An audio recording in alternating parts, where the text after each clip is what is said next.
Hey everybody, happy Tuesday and welcome to another Techstrong TV broadcast. Today is Tuesday, February 22nd. I'm Charlene O'Hanlon. What a great show we've got lined up for you today. We're going to get things kicked off with a conversation between Alan and Eamon McErlin, who is the VP and Global Head of Accessibility over at ServiceNow. It is a new role for Eamon, and they're going to discuss ServiceNow's new cross-functional organization, Center of Excellence for Accessibility, which is going to make the Now platform more inclusive for a wide range of diverse needs. And that is Eamon's sole responsibility over at ServiceNow with accessibility, and it is a great endeavor for ServiceNow to do. And so Alan and Eamon talk about why ServiceNow decided to put such an emphasis on greater accessibility. It's a great conversation, and it's a worthy endeavor indeed. After that, Alan speaks with Chris Eng, who is the Chief Research Officer over at Varicode. They discuss findings from the State of Software Security 12 report that Varicode put out and some of its implications. And there's a lot of really interesting takeaways in this report, so definitely want to check that conversation out. After that, we have the Haunted Hacker podcast. This is part 2 of the 2-part conversation that host Mike Jones has with Mike Curnow, who is the CEO of Defiant Networks. And they talk about so many different things, including what's been happening in the year so far as it relates to cybersecurity, as well as automated devices, self-driving cars, new bills, and Log4j. That is certainly on a lot of people's minds these days, so great conversation there. After that, we have our Something Old segment. This is from the Predict 2022 event. This one features a great lineup of female executives talking about the future of security. It's not all doom and gloom.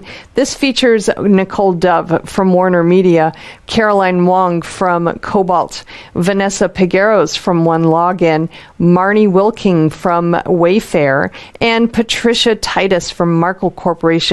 And they're going to, they're a panel of security and technology leaders, and they're going to be discussing so many different things related to cybersecurity in 2022, including what proactive and preventive measures can truly enhance an organization's security posture and what is overhyped. So that is definitely a discussion you don't want to miss. So please do check that one out. After that, I'm back with the news headlines for you, and then I have a conversation with Gadi Mazur, who is the CEO of BioCatch, and we discuss behavioral biometrics and how they are being used specifically to combat cyber fraud. So, especially in the financial services, with financial institutions and banks, the financial services sector in general is looking into behavioral biometrics, and he offers up some real-world examples of how it's actually being done, and it is really fascinating conversations. Do check that one out. After that, I've got the webinar's preview for you. Then we round things out today with The View with Vizard. In this one, Mike Vizard is speaking with Diamante CEO Chris Hickey and Naveen Seth, who is the Vice President of Engineering. And they're discussing the recent acquisition by Diamante of the Groundwork open source project, which they believe is going to help advance Kubernetes adoption. So it's a great conversation there. All right, that is today's lineup. It's a great one, folks. I hope you can stick around for it. We're going to get things kicked off right after these commercial messages.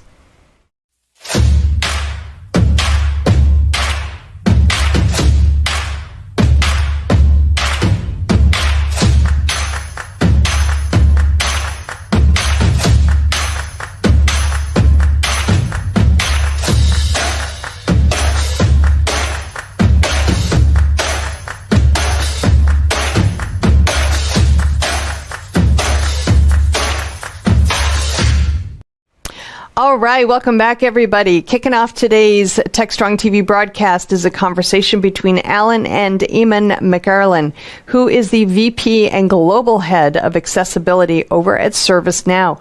They are going to be talking about Eamon's new role as the VP and Global Head of Accessibility. And they are going to be discussing, in addition, ServiceNow's new cross-functional organization, which is the center of excellence for accessibility, how that has become a very important endeavor over at ServiceNow, and what they're going to be doing to promote accessibility. Great conversation. I love this idea. So let's go ahead and roll it now. This is Digital Anarchist.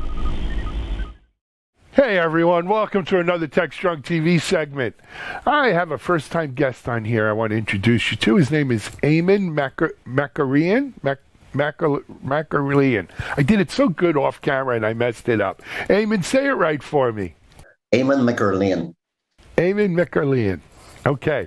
Eamon, now that we've got your name, why don't you give people a little bit of your background, your current position, and kind of a little bit of who you are? Absolutely. Thanks for having me, Alan. I appreciate it. Eamon Makarian. As you can probably tell from the name, born and raised in Northern Ireland, just outside Belfast. Been working in the IT industry now for about 25 years overall, 26 years. Did 7 years at Royal Caribbean Cruise Lines, based in Miami. After which, down my neck of the woods. Down your neck of the woods, exactly. Yeah. Then ended up doing a startup with a couple of business partners, which lasted about 4 years. To supplement that startup, I did a lot of consulting work. And the last consulting gig I did was with Apple. And after 6 months, I ended up taking a full-time role at Apple. We moved over to the Bay Area. Did 7.5 years in Apple Global Retail, under Ron Johnson and his team, which was phenomenal. And then about just over 4 years ago, got an opportunity to move up here to Portland, Oregon, to join Nike, to run Nike's quality, automation, analytics, and then that transitioned into deployments and support with Nike's phenomenal digital team.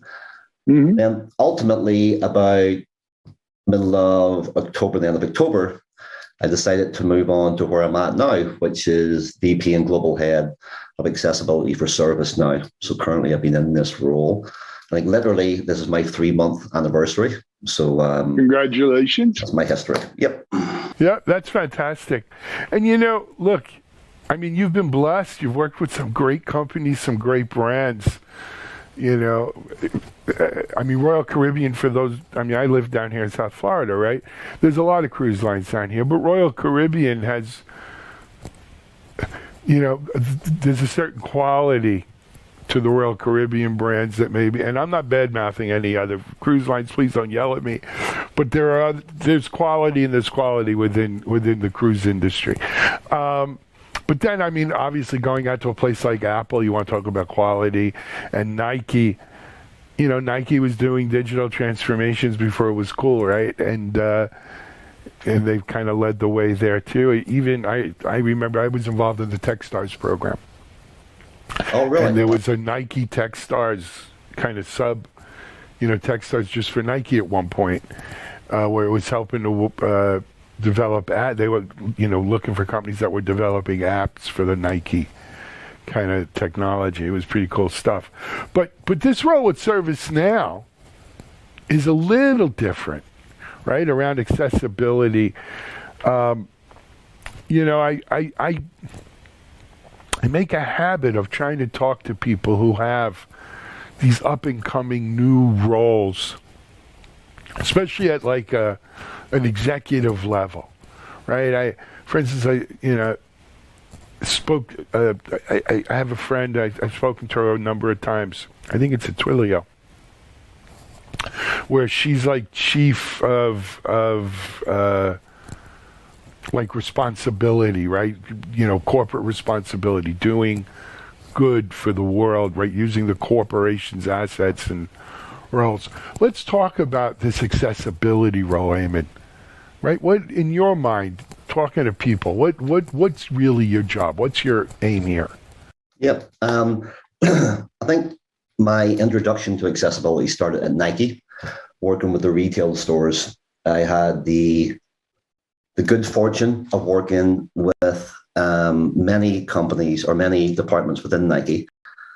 But ultimately, we had an initiative going called a career experience. And that career experience enabled our retail store team members to come to WHQ, help us test, help us validate new features, get feedback with product owners. And we realized when we were doing that we hadn't brought in enough adaptive users or people with disabilities to validate that side of it. And when we went to the stores, honestly, Alan, to see the challenges that some of our team members at Apple faced with our applications, we jumped on that and said, listen, we need to do better here. We need to improve accessibility. And that was about 6-7 years ago. And I had limited knowledge of accessibility at that time, but it's something that really appealed to me. I think when you see it firsthand, the impact it can have to an end user, I think that empathy instantaneously is awoke. And from my perspective, I knew there was something that I wanted to go after. We go on about 2.5-3 years later, and my transition to Nike and working with a few of the phenomenal team members that followed me, came with us, from Apple to Nike. We realized pretty quickly that we need to address accessibility at Nike. I got phenomenal support from the Nike leadership team, especially from a lady called Holly Newton. And it was then that we started to build the team around quality and accessibility and automation, but we had a dedicated team towards accessibility. And that grew. We were able to hire a director and build that team up. And literally what happened about just over a year ago, I hit a certain age, let's say, without going into too many details. And I realized this is something I want to do. This is something I really want to dedicate myself towards. I know about those ages. Yes. And rather than doing something that, not that I have to do, but something work is work and we have to do it. But this is something that I truly wanted to do going forward. Passion. And I was fortunate enough to go into ServiceNow and the leadership team that I've met at ServiceNow and their passion for accessibility and how we want to drive it, which I can discuss, has been phenomenal. So it's just progressed smoothly and thankfully in a very intuitive and lucky fashion for myself, I would say. Absolutely. So let me dig in here a little bit. Look, when you're in a retail environment, an Apple store, a Nike store, right? Accessibility is at a physical level, right? You've got to make sure your doors are wide enough that there might be rails or special seating or, all kind, and I mean, that's physical, but there's also hearing, issues, sometimes sight issues, communication issues. But in a retail environment, it's at a very physical human-to-human interface level, right? Yeah. Then there's another accessibility, and it's an accessibility that I've been aware of and I've dealt with on a very peripheral matter since, look, I was designing websites when Netscape was in beta, right? So going back to 95, 94, maybe 95, something like that. And, it was shortly after that, I think, was it the 508 accessibility for screens? Right, yep. Right, where you had to have, if people couldn't see images but it read the alt tag, or, certain navigational tools for hearing impaired, sight impaired, people who maybe couldn't control a keyboard or mouse or what have you.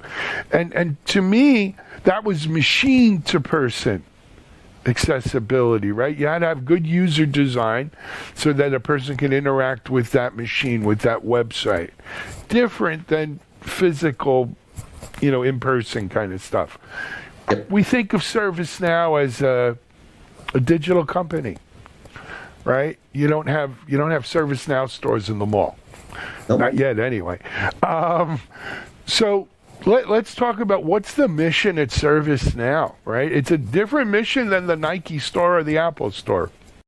It is very much so. And it's important to make that distinguish distinguishment, because ultimately, you're right. When people think about accessibility, that's the first thing they think of. Can the wheelchair go through the front door? Do we have enough space? Are the restrooms accessible?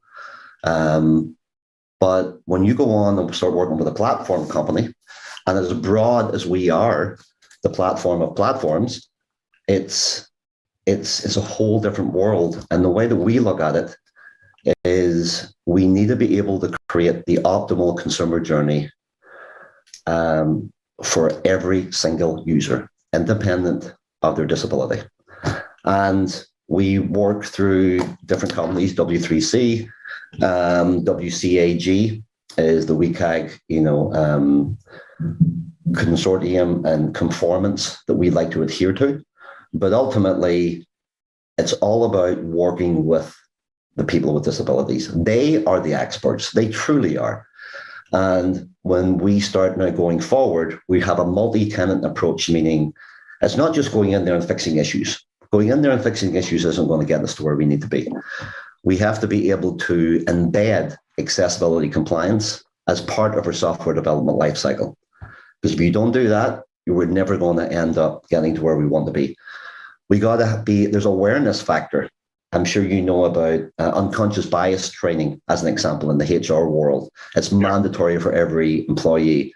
We're pushing at ServiceNow to make accessibility training for everybody at ServiceNow, for every employee, so they understand the basic principles. How we communicate with our customers. We want to ensure that we're going to create a CAB, a customer awareness board. So we really build that overall engagement.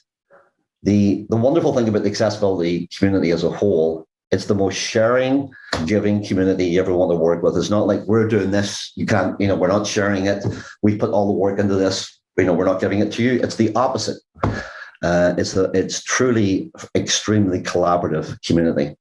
But ultimately, everything that you mentioned, be it from visibility and being able to use screen readers, cognitive and the way the pages are laid out, even the color of the screens. Yeah, it's big.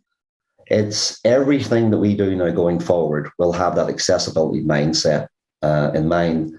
The one thing I will add sometimes is when you create something to ensure accessibility compliance, sometimes actually helps everybody, because it can actually be an optimal flow for all users.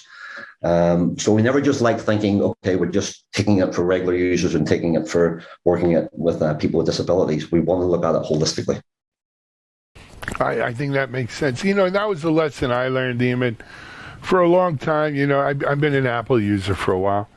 And I think Windows has it too. They have certain accessibility features that are not turned on by default. Yep. And for a long time, I would not even open that folder to see what they were. Because I said, thank God, I don't have any disabilities and I don't need them. And then one day, I probably by mistake, found myself in there. And some of the things in those accessibility options I found really helpful, right? I'm not ashamed to say it, and I've turned them on ever since, right? And because I like them. Easier on the eyes, easier on the ears sometimes. As you said, you get a little older. But so I think there is a lesson there, right? That a lot of accessibility options are actually mainstream as well. I want to talk about a different kind of disability, though, and get your opinion on that. So we have a lot of folks with physical disabilities, whether it's eyes, vision, hearing, cognitive. Then we have a lot of folks who, are on the spectrum, for instance, on the autism spectrum, or have some other mental kind of, I guess that's called sort of cognitive. How does a service now, because these principles we're talking about get built into ServiceNow, but they also trickle and find their way into all the companies that are using ServiceNow at their organizations. So, it's not just confined to the however many tens of thousands of people ServiceNow has employed. It's all the customers of ServiceNow. Excuse me, Alan, that's exactly why I took this role, because as phenomenal a company as Nike is, and the millions of users, satisfied customers Nike has. With ServiceNow, we'll be up to 17,000 employees in a short period of time, but all of our own customers and then their customers, is that exponential growth that we and that impact that we will have overall. So basically, from an accessibility standpoint, you have visual, auditory, speech, cognitive breakdowns, and from a cognitive perspective, you were looking at more of an understanding of how things flow, but making sure that we're not making it too busy as well. You don't want to have a list of 40 items for people to flip through. You want it to be, as we talked about before, as intuitive as possible from a user flow. The platform itself is extremely, comprehensive in regards to what it can do, but you can make it as complex, or you can make it as simple as you wish, depending on what you want to do and your persona, if you will. Like moving forward, I've always thought this crazy thought about computers and software and UI, UX. And even as it relates to, media on an ongoing basis, like right now, we're looking at the screen anywhere, everybody does between 6, 8, 10, 12 hours a day. And I've always thought in a crazy term, how can we make that screen time have a positive impact on people's lives holistically? And you don't want to make it like in a gamified way, but we should be able to make it, and we're smart enough to make it in a way that somehow helps people in a little bit every day. We know that, again, we know the negative impact it can have, having that much screen time. It could be as simple as like, then, you need to walk away right now, you need to take a break, or, I'm going to play your favorite song where you meditate for 3 minutes, or it could be anything. But unless we do that soon, I think we are going down a bad road as it relates to a constant screen time and not that personal time. I think that ties into the cognitive area as well. I really do. And it's something I think we need to address sooner than later. I'll tell you my thoughts on that one, Eamon. Who does it affect most? It's the opposite ends of our population. It's the young people, right? You got to pry their screens out of their cold, dead, stiff fingers, right? They don't put those phones down. I had my boys home from college. We went out to dinner, and it's like, hey, man, you're home for the weekend with your parents. We're out to dinner. Put your phone away and be present. Be present. Be here, right? So there's definitely a problem there. But I'm involved in another organization that's looking at, technology and seniors, right? You start getting, a lot of people with dementia or memory issues or what have you, and they can get kind of sucked into that screen. And it could just as easily be watching movies as it is reading things online or playing games. And the beauty of it is there's actually good things you could do to help improve memory, right, with computer programs and stuff. Mm-hmm. But, doing that versus just kind of mindlessness, it affects them. So it affects the older and the young more than those people kind of in the middle. And those are two kind of, at-risk populations, if you will. Completely agree. And I think, unfortunately, social media isn't thought upon in the most positive light, let's say. But I think we, as a culture, have an opportunity to address that. I think we need to address that, Sid. I really do, because I've got, college-age kids myself, and I know what it's like when it's just that constant, I won't say addiction, but pretty close to addiction to the screen time. We have to address that. But the more like COVID's a perfect example, when we're not physically getting together anymore, and we're doing X amount of hours on Zoom and the screen a day, I think it becomes more and more relevant. But I'll tell you something on that, Eamon, though. Yep. So here, and this is my own theory. I might be crazy. I think what's gone on with COVID and the amount of time we've spent on Zooms and stuff like this has taught a lot of people a lesson that this is not the equivalent of sitting down and having a beer with someone or drinking a coffee or just sitting and talking in person eye to eye, right? This is good if that's all you got. But everyone I talk to is dying to get back out to conferences in person, to interact with real people and see, do they have legs beneath that screen, right? And, real interactions. At the beginning of COVID, everyone was, oh, thank God for Zoom, right? Look at Zoom stock. It was through the roof, right? And thank God for this whole virtual world and the metaverse and whatever else we're calling it. But I think people are fatigued from it, and they've learned that this is a poor substitute for real life. For real in person.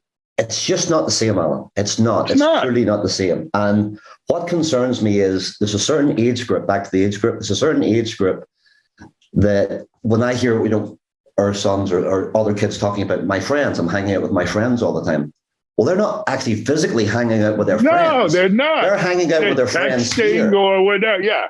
And it's like, well, and unfortunately, a certain age group, the longer this goes on, it's a skill set too, being able to, socialize in an environment with physical people.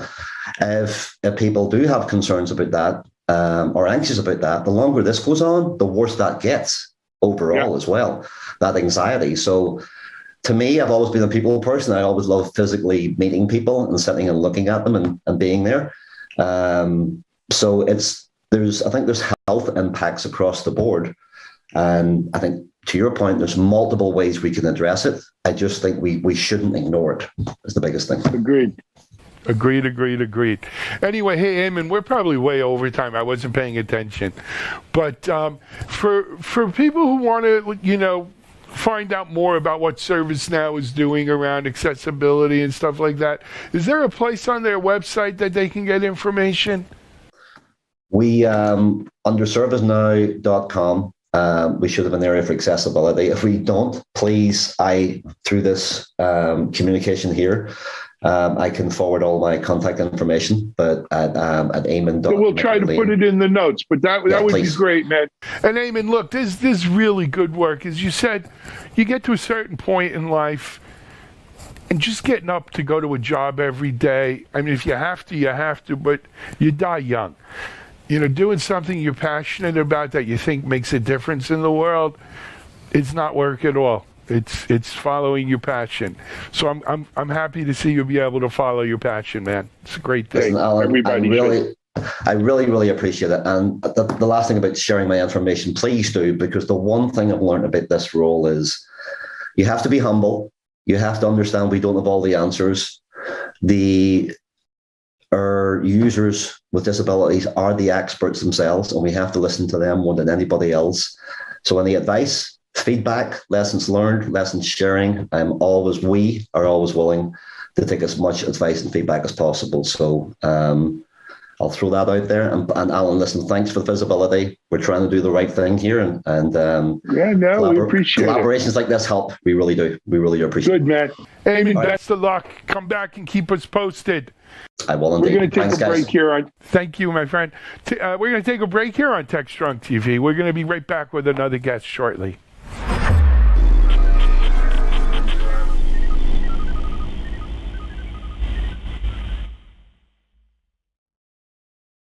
SecurityBoulevard.com is the leading resource for news, analysis, and education on challenges facing the cybersecurity industry. SecurityBoulevard.com covers all aspects of cybersecurity, including data security, DevSecOps, cloud security, application security, network security, security threats, and more. SecurityBoulevard.com has the largest selection of security content, featuring breaking news, blog posts, podcasts, and more. Visit www.securityboulevard.com to learn more. SecurityBoulevard.com, home of Security Bloggers Network. All right, we're back. Next up, Alan is speaking with Chris Eng, who's the Chief Research Officer at Varicode. Varicode recently released its State of Software Security 12 report. And so Chris and Alan talk about what's in the report and what its implications are for the market in general. It's a great conversation and a lot of takeaways from this report, so you definitely want to check it out. Let's roll it now.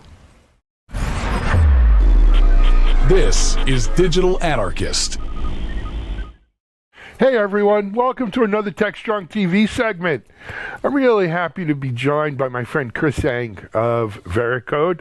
You know, Chris has been coming on here for as long as we're doing Techstrong TV, but I've actually been interviewing Chris about the State of Security report that Varicode does. I don't know, 10 years, maybe more. I don't even remember. You might be one of the longest standing coverage of everybody I talk to. You know, absolutely. It goes back. I know to probably when I was doing InfoWorld stuff, right? Oh yeah, for sure.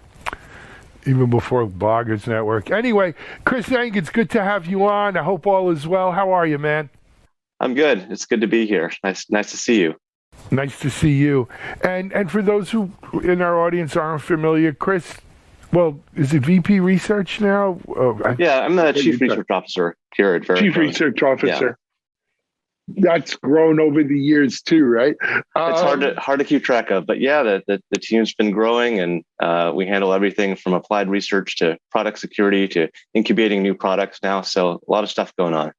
Very cool stuff as well. And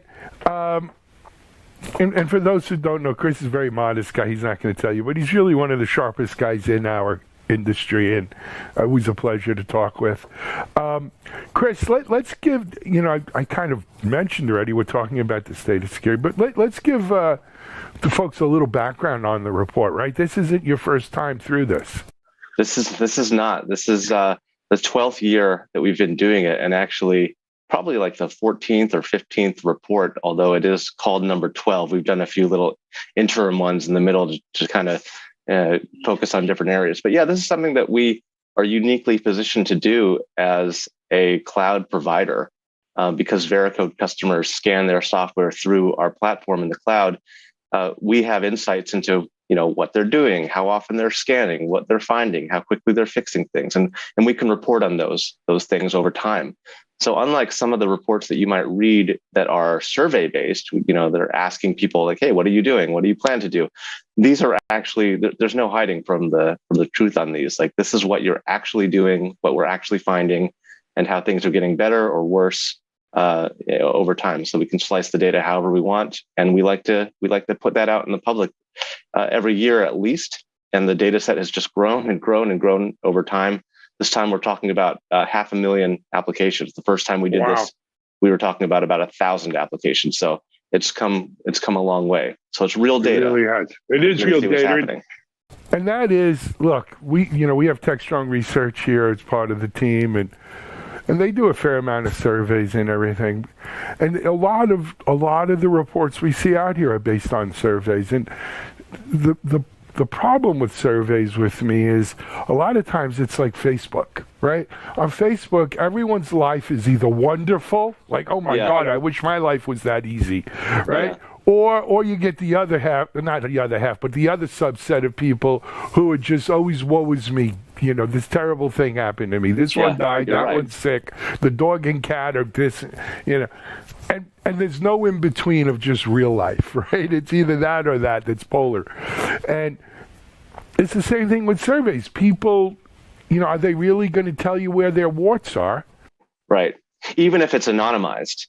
Even if it's anonymized. No one wants to put on paper or click a radio button that says, we're severely, insecure here or something. Yeah. Or like, I plan to do these things in the coming year, and everybody has great plans, but then, things change. So exactly, it's nice because, and those do tell you a lot. They tell you about intention, and they tell you all, different, but it's just a different perspective, right? To see what's actually happening. So it's great we stuff. like that we can do that. And I think we're probably by far the biggest data set out there for software security anywhere. So we like to take advantage of that. And ask some different questions each time and try and see if we can find some nuggets of interest in there each time to share.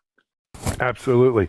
All right, so let's dig into this year's report. Well, you mentioned it was a huge data set in terms of the amount of applications, right? Yeah. But let's dig in a little bit more. 500,000 applications over their entire lifetime of scanning with Varicode. So if it was active in the platform last year, 2021, we looked back at its entire history, going back to, sometimes, 2016, 2015 and before, because customers have been scanning these same applications as they've evolved over time. This is a different approach than we've taken in previous reports, where we just took a slice. We took a window of let's say 12 months. And we said, show us everything that's happened in that window and kind of forget everything that's happened before.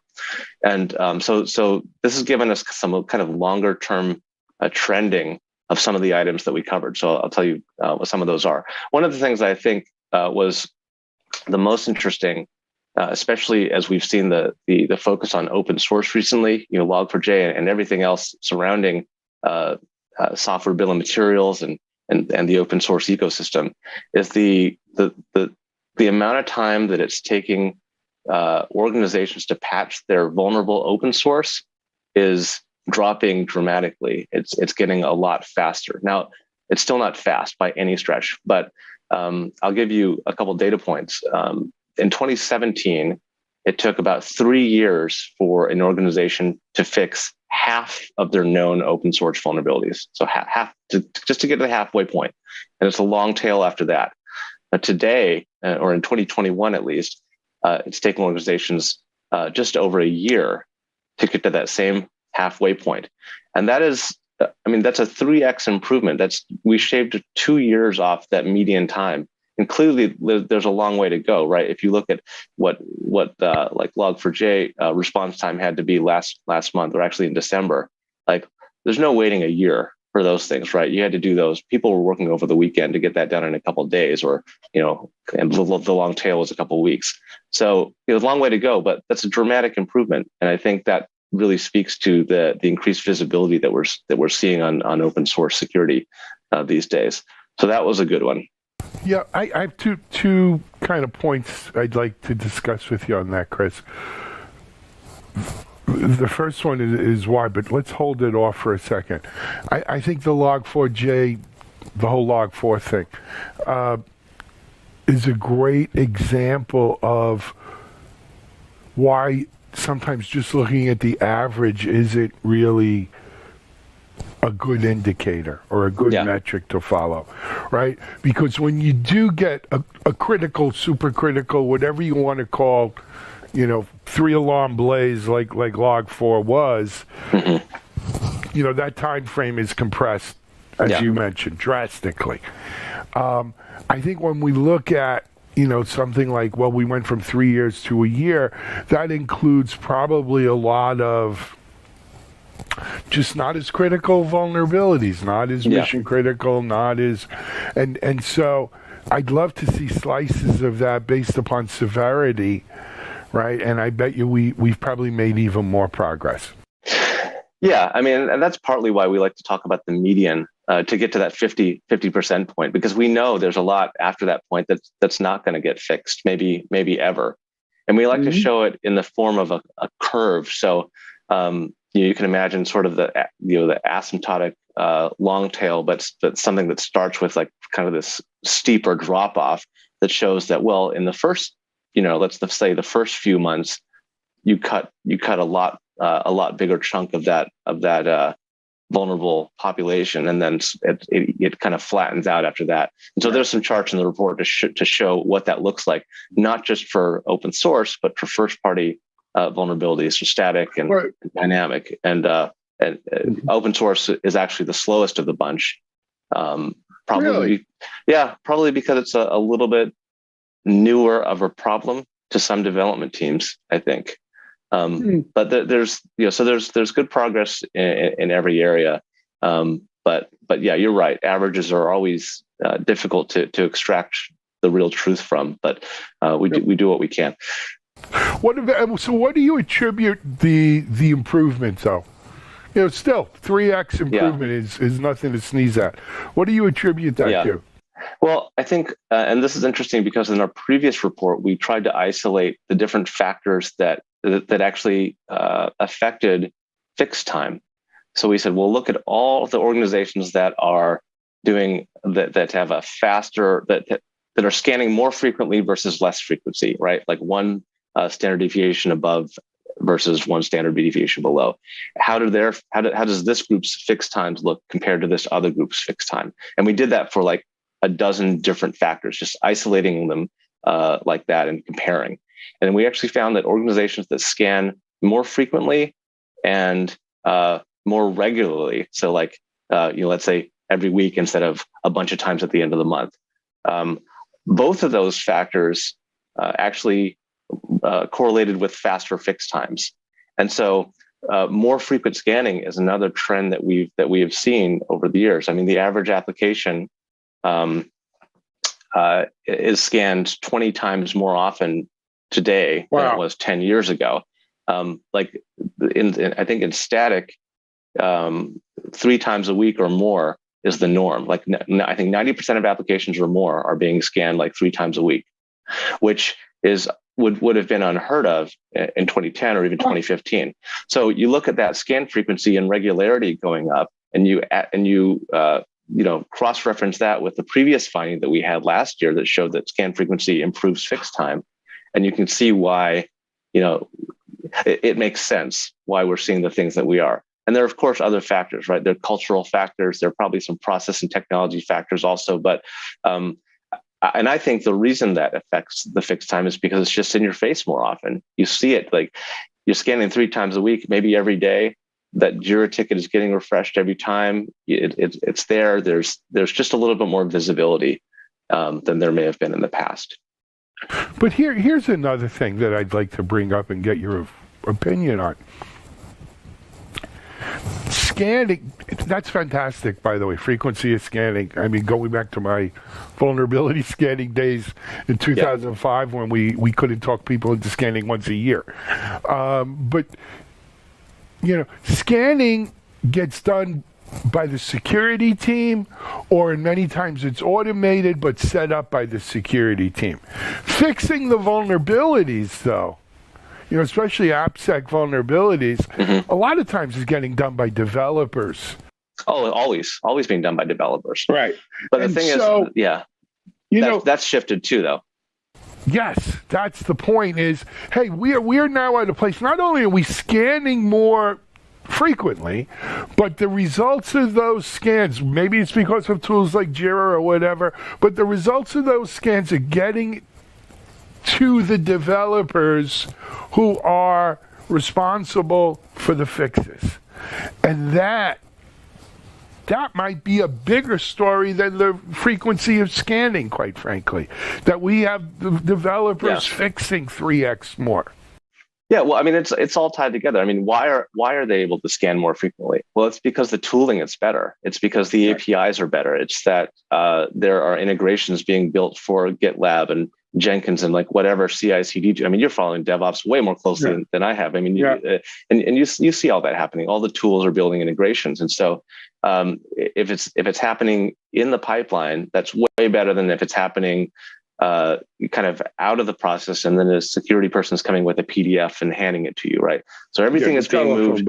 Everything is being moved into the pipeline, and as early as possible. Sometimes as far left as in the developer's IDE, and then that actually ties in really well with the other finding that I wanted to make sure we covered, which was the tie into security training, which happens before anybody even writes, a line of code or can. It kind of influence, your thinking.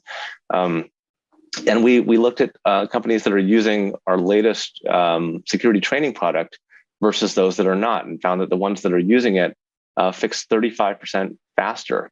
And so again, thinking about that half-life, how long does it take you to fix half of your known flaws? It's 110 days versus 170.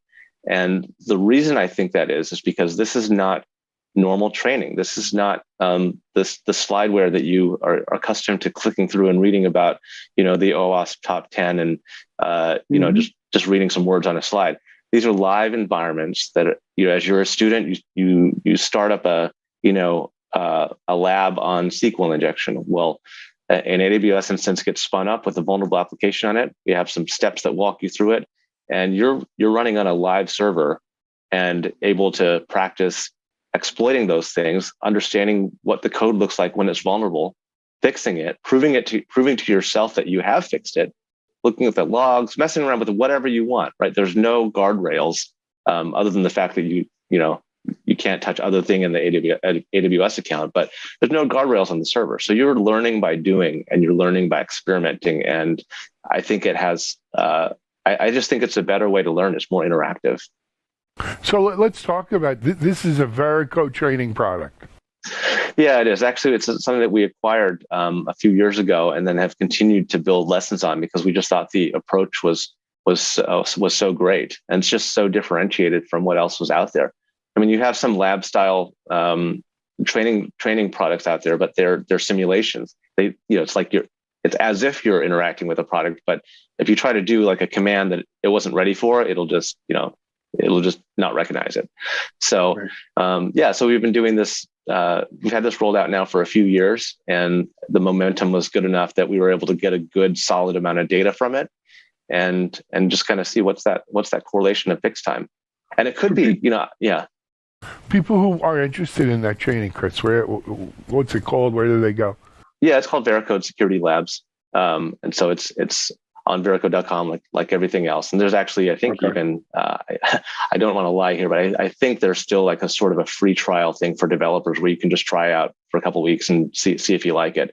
But it's a very cool way to learn, I think. And I think that the impact is even probably better than 35%, because what we've looked at there was organizations that are using it versus not. So that could be like one developer out of 1,000 using it, right? Versus, it'd be great to look at what is the impact on an individual developer, individual team. But unfortunately, we don't have that granularity. We don't know who's running what. Look at the org level. Yeah, but you know what? It proves something, Chris, that I've always believed, which is, hey, it's great to make better tools. It's great to automate more. But at the end of the day, if you don't get buy-in at the people level, whether it's the security team, the developer team, the DevOps team, the test team, the biz team, the exec team, if you don't get buy-in at the people level, we can't fix this with tools, smart tools, and automation alone. Right? Yeah, it's the buy-in, but it's also the habit forming. And that's right. You can buy into, I can say, oh, that sounds like a great idea. And then like nobody does anything for a year. But if you say that sounds like a great idea and I'm going to incorporate it into my tooling, and now everyone's going to have to see it every week and report on it. Now you're forming a habit. Now you're like psychologically, it's just becoming part of the way that you do work. And I think that, all of those things are contributing here. So, there's a lot of vulnerabilities still out there, but it's nice to be able to kind of come back and show that some trends are going in the right direction. Absolutely. What else from the report? I have another question on open source, but I know you got a lot to cover. No, go ahead. You got? Okay, so, I'll give you one more. I'll give you one more. Go ahead. And this is because I think you'll like this one, especially with how much you've paid attention to development over the past few years and the rise of microservices and the changing architecture of software.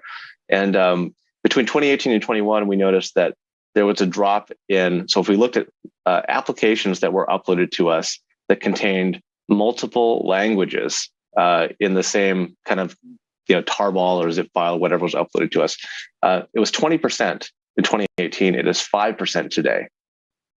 And we think, and one of the theories there was that, applications are getting smaller and more simplified because of this architectural move to microservices. And we overlaid the Google trend, Google search trend for the word microservices over the our data set showing the percentage of applications with multiple languages. And you can kind of see the curve go like that, and they kind of overlap each other. Probably other reasons too, but I thought that was one that you would find interesting. Yeah, absolutely. Well, we've seen numerous surveys, new applications. I mean, there's little doubt, that 75% or more of greenfield applications are utilizing like Kubernetes microservices, that type of architecture. Yeah. Of course, there's a lot more old applications than there are greenfield applications. Yes. And how many of those are being converted or updated to, or just still functioning the way they were, right? And that, of course, is plenty of the monolithic ones that are never being rewritten. But the number of apps that are being, I think, just developed from, I think there are a lot of greenfield, right? The number of apps that we're seeing in the system has just tripled over the past. Well, I think the reason, Chris, is people look, and I've spoken to CeeLo. We launched this new site, Digital CXO. It aims, at digital CXOs of all things. And here's an interesting thing.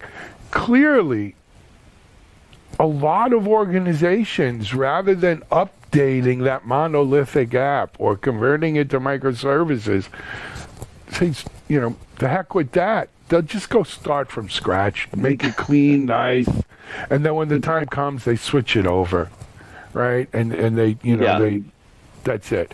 Sometimes easier. Yeah. Not that update path. If you have the luxury, right. I mean, if you can do that, I mean, I could see doing that on like a 5-year-old product or even a 10-year-old. I mean, the older it gets, the harder it is, right? Because, if you've got like a 20-year-old app, well, what's happened over the years, things have broken, and then people like put little patches in there to handle these edge cases. It's a mishmash.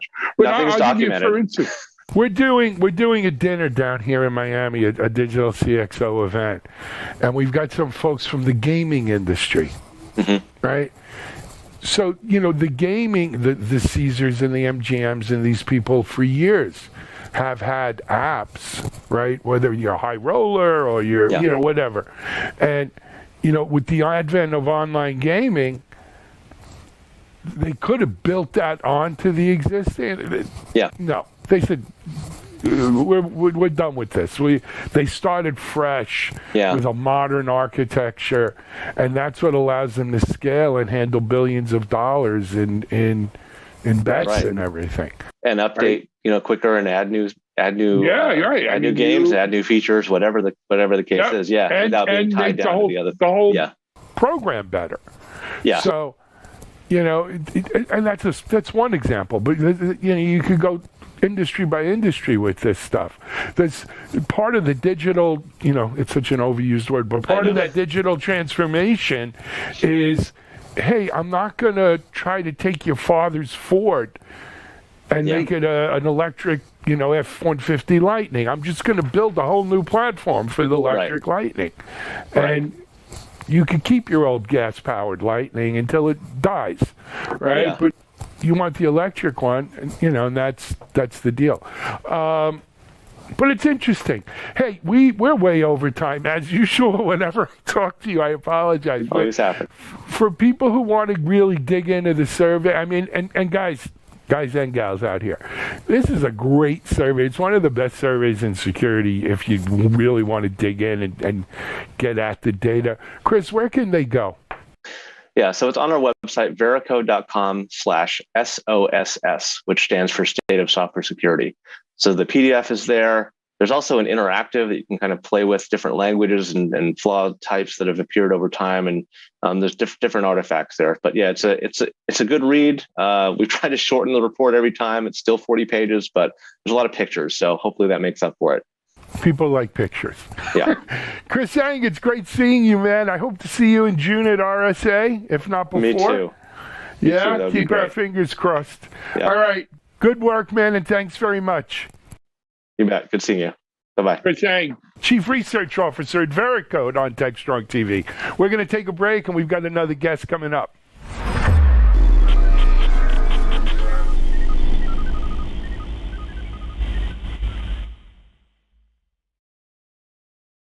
ContainerJournal.com is the leading online destination for centralized computing-related content. ContainerJournal.com covers all aspects of software containers, from container management, data management for containers, container security, networking for containers, to the entire container ecosystem, Kubernetes, microservices, serverless, and more. ContainerJournal.com has the largest selection of container-related news, featuring breaking news, blog posts, podcasts, and more. Visit www.containerjournal.com to learn more. All right, we're back. Next up, we've got the Haunted Hacker podcast. This is the second part of a two-part conversation that Mike Jones, the host, has with Mike Curnow, who is the CEO of Defiant Networks, and they talk about a range of topics from cybersecurity in 2022 to self-driving cars and so much more. Log4j is also part of that conversation. When is it not part of the conversation in security ranks these days? Anyway, let's go ahead and roll it now. It's a great conversation.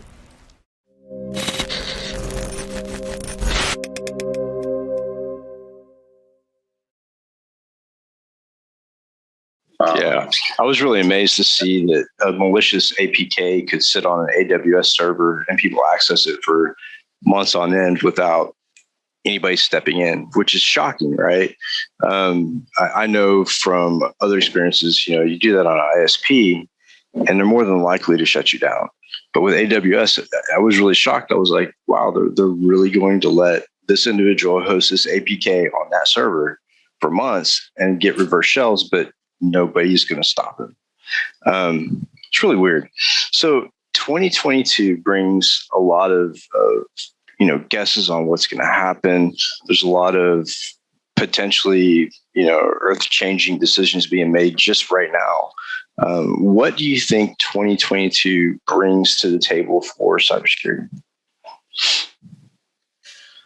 I think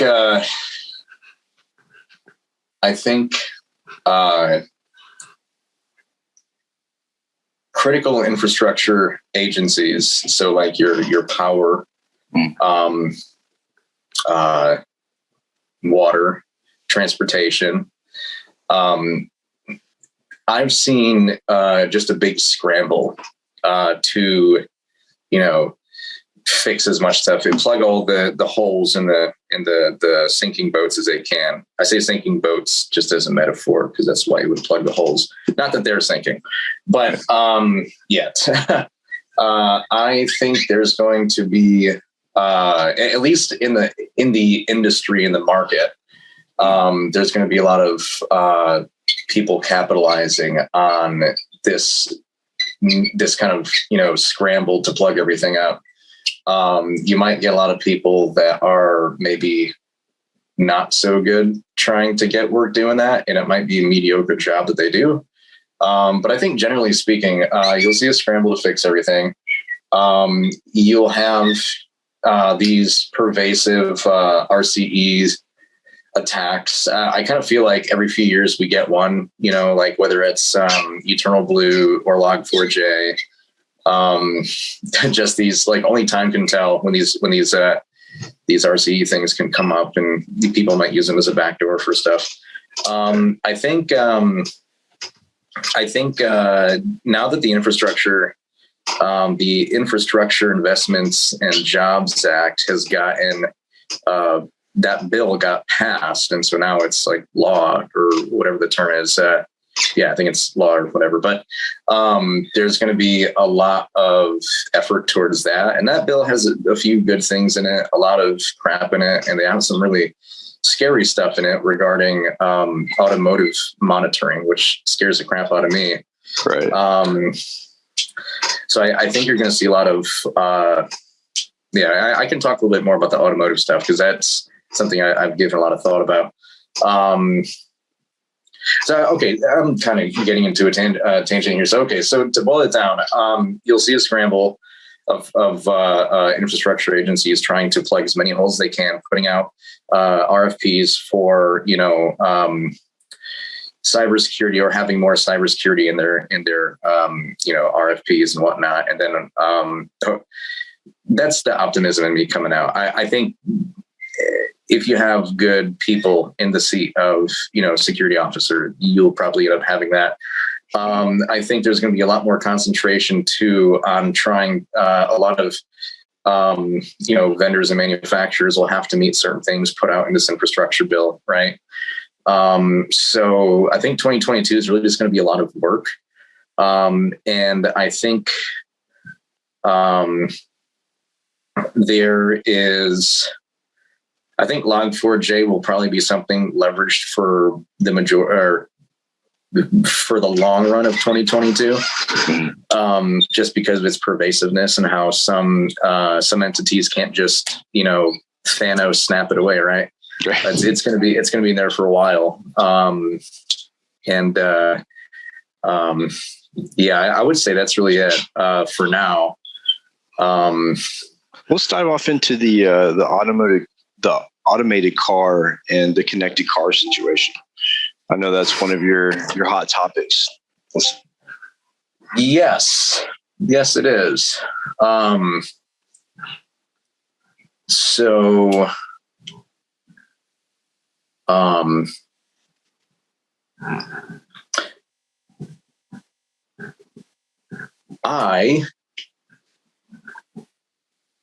see your time. All right. Cool. Yeah, I was just going to say, if we can do that really quick, that'd be awesome. Just got to take a quick pit stop. No. Right. Automated cars. Let's dive there. Yeah. So before I get into my, old man with a tinfoil hat on yelling at the clouds and stuff here, I think, have you seen, I think I know the answer, but have you seen, watched that series, Black Mirror? Yes, absolutely.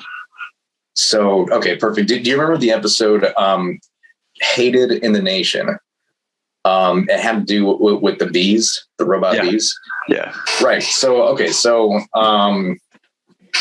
I talked about this at a conference, at a B-Sides conference, like 3 years ago. And I did a recent cybersecurity lunch and learn where I also talked about it. It's like I think it was called When IoT Becomes Nightmare. And just, talking about that is to try and draw a mirror with how we're going with IoT. IoT and the hyper connectivity of everything from, IoT and IT, OT convergence, which I talked to Rob Lee, I think, a year ago or so. And he just called it hyper connectivity, which I agree with, it's a good general encompassing term. But anyways, so for those that don't know, in this particular episode of Black Mirror, I think it was like the longest episode they had at that point, in as far as the show in general is concerned. Maybe another season after it had a longer episode, but that was like the longest episode at that point. And so the story there, it's in, the near future, right? Where automated cars are about to be a thing that, so probably maybe like, I don't know, 10, 20 years, whatever, let's just say to be safe, within 20 years. And the entire UK, their population of bees just went virtually extinct. It was like colony collapse disorder, and they had no idea why it happened. So there was a private tech firm that was funded by government subsidy to create autonomous robot bees that would go around and fulfill the same function and, not sting people, which is cool. I think for that reason alone, I might be amenable to that solution. So I've been stung a lot by, well, really more so wasp. I've been stung by a bee once. Anyways, not important. But in this episode, the private company that had the government subsidies to build the ADIs, the autonomous drone insects, the government had required that they implement a backdoor for their federal glow boys to be able to do mass surveillance on people and stuff. These bees had like a tiny visual sensor, but they had a lot of, there was a lot of data gathered, just shit ton of metadata. I mean, I feel like that kind of comes par with the course. It was these Vs are pervasive. They encompass the entire UK. Like, why not just do mass surveillance, Exactly. And so in that episode, there was some social media game where you put a hashtag and the person that you want dead. And if enough people, hashtag called out someone, they would just die publicly, either very publicly or it would be made public soon after. Anyways, the idea here being, I get scared when I see solutions proposed that are extremely pervasive and they affect things that we cannot just snap our fingers and do without, like motor vehicles and connected vehicles. Right. I don't know, for the past 30 something years, or 30, the amount of time I've been alive, so somewhere over 30 years here, cars have been getting, becoming increasingly autonomous, right? Like the framework for making the self-driving car has just been growing and growing. It was drive-by wire is now, it's now, electronic, handled by ECUs. Your accelerator, it accelerates, decelerates, brakes based on electrical input and the pressure that you put on the pedals, right? Then you have that with steering. Then you have that with everything else that used to be more of a physical, mechanical thing is now a lot more electronical, controlling the mechanical. Yep. So over time, like new cars now have like a metric fuck ton of ECUs or engine control units. The computers that are running these small operating systems to do a very specific thing for a very specific area of the vehicle. So whenever I see acts like this, I'm citing specifically the infrastructure investments and jobs bill that was passed. There is a lot of pages in here. I've only read a few of them. Section 24220, Advanced Impaired Driving Technology. And what in here, Section A, they just say findings, a lot of people die in drunk driving, which is true. And it causes a lot of damage, loss of life. On its face, this idea seems like a good one, right? But in the definitions, Section B, subsection B of Section 24220, their definitions in the section is, I'm going to read it verbatim here. So, advanced drunk and impaired driving prevention technology. The term advanced drunk and impaired driving prevention technology means a system that can passively monitor the performance of a driver of a motor vehicle to accurately identify whether that driver may be impaired and prevent or limit motor vehicle operation if an impairment is detected. And then additionally, passively and accurately detect whether the blood alcohol concentration of a driver of motor vehicles equal to or greater than the blood alcohol concentration described in Section 163A of Title 23 U.S. Code, blah, blah, blah, and prevent or limit motor vehicle operation if a blood alcohol concentration above the legal limit is detected, or a combination. So how are they going to do this? Because that sounds very fucking invasive. Yes. And so I don't think it's going to be so much as, like now, right? If I have, like 8 more of these and I go treat I-95 as like a racetrack. I get into a lot of trouble for that, right? And under the circumstances, I may or may not have to have a breathalyzer in the car to prove to the man that I'm going to drive, right? And but I don't think it's going to be anything like that. I think it is going to be more of monitoring. So like I think some cars, I want to say Tesla, you can correct me if I'm wrong, but I think Teslas have a visual sensor that can be like, oh, you look tired or sleepy or something, right? And it could just be like, no, I'm looking at that accident that I just tried to avoid. Right. And they're very nuanced things. To me, it sounds like more of a not Minority Report, but more of the machines are going to actually be involved in monitoring, maintaining, and even conducting everyday routines for us, like the embedded machine that determines if you can or can't drive. Like, I don't think that should be a machine decision. I think that should be a human decision, not a machine. Yeah. Oh, I just turned my Xbox on. It wants me to play it. It's calling to me now. Yeah. So, I mean, yeah, the way I see it, right, is that there's going to have to eventually be some kind of baseline gathering, right? Like even right now you have like these car insurance companies that have dongles you can put in your OBD2 port. Right. And it just powers the damn thing so it can track your GPS and speed and all that kind of stuff and make sure that you were a safe driver and a good boy to get, decreases on your insurance premiums and all that shit. Which, by the way, some of those have actually been very exploitable.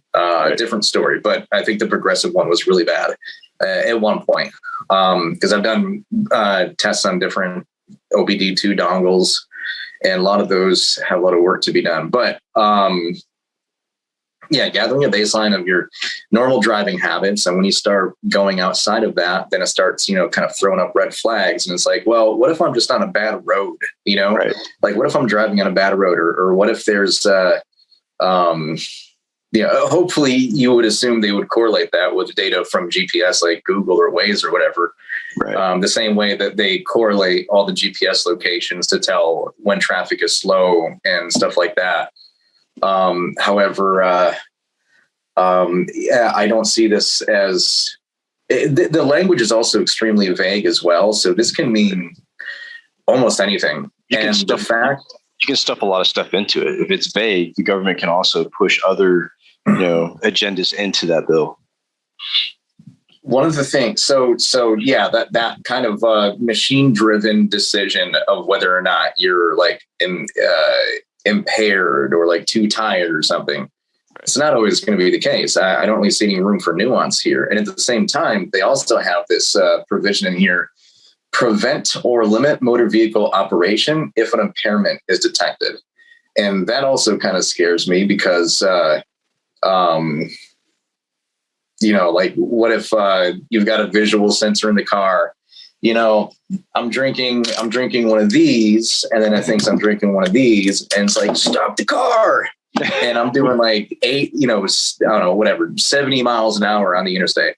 Yeah. I just stop and I get slammed. Like, that's not going to work out too well. And another thing too is that the OEMs are likely to not have, at least in my experience of looking at how OEMs do stuff, not have a central standard or way of doing this. Right. So different manufacturers are going to do different things. I think even like right now, there's like a OEM that with their newest model of vehicle, you have to actually pay to do an auto start with your key fob. Like, really? What the fuck is that? Yeah. Louis Rossman. If you go on YouTube, Louis Rossman had talked about this. He's a huge right to repair guy. And often right to repair is fought against by the big tech companies. It's like, but what about security? But it's like, if you buy something, you should own it and not have it own you. Right. I do. So I see this as a potential, Black Mirror, hated in the nation, B kind of situation. Where you have these some people have called it a kill switch. Maybe it's just like a limp mode where it just detects where the nearest shoulder is and stops you there. I don't know, but I think the very fact that you're introducing that into connected vehicles where, everyone and their families are going to be riding it, I think you're going to have a lot of people hurt because of ineffective ways these things are done. Or even malfunctioning. Think about the malfunctioning portion of it. We all know computers can go haywire, cars can go haywire. Imagine that type of functionality in a vehicle with a family. And let's say somebody yawns and it doesn't get the calibration right, and it shuts down the car because somebody's yawning. But it's not a gradual, let's find a shoulder, let's stop it right here. I can totally see where that's going. It's like, stop the car. We got to yawn. Yeah. But even so, the wrong person. Oh yeah. But even so, like take that same example. And let's say it's legit, right? You have this type of control mechanism in the car for maybe impaired drivers, right? But here's the point is if something remote can access that module and tell that machine, stop here because this is happening, what keeps that car from letting me do it? And I'm not the actual controller. We saw that with the entertainment systems and the onboard entertainment for some vehicles like Jeep, and they were able to drive the Jeep off the road just connecting to its onboard devices. The 2014 Jeep hack, yeah. The company that I used to work for, Block Harbor Cybersecurity, that was like their point of conception of that company was that incident. Yeah.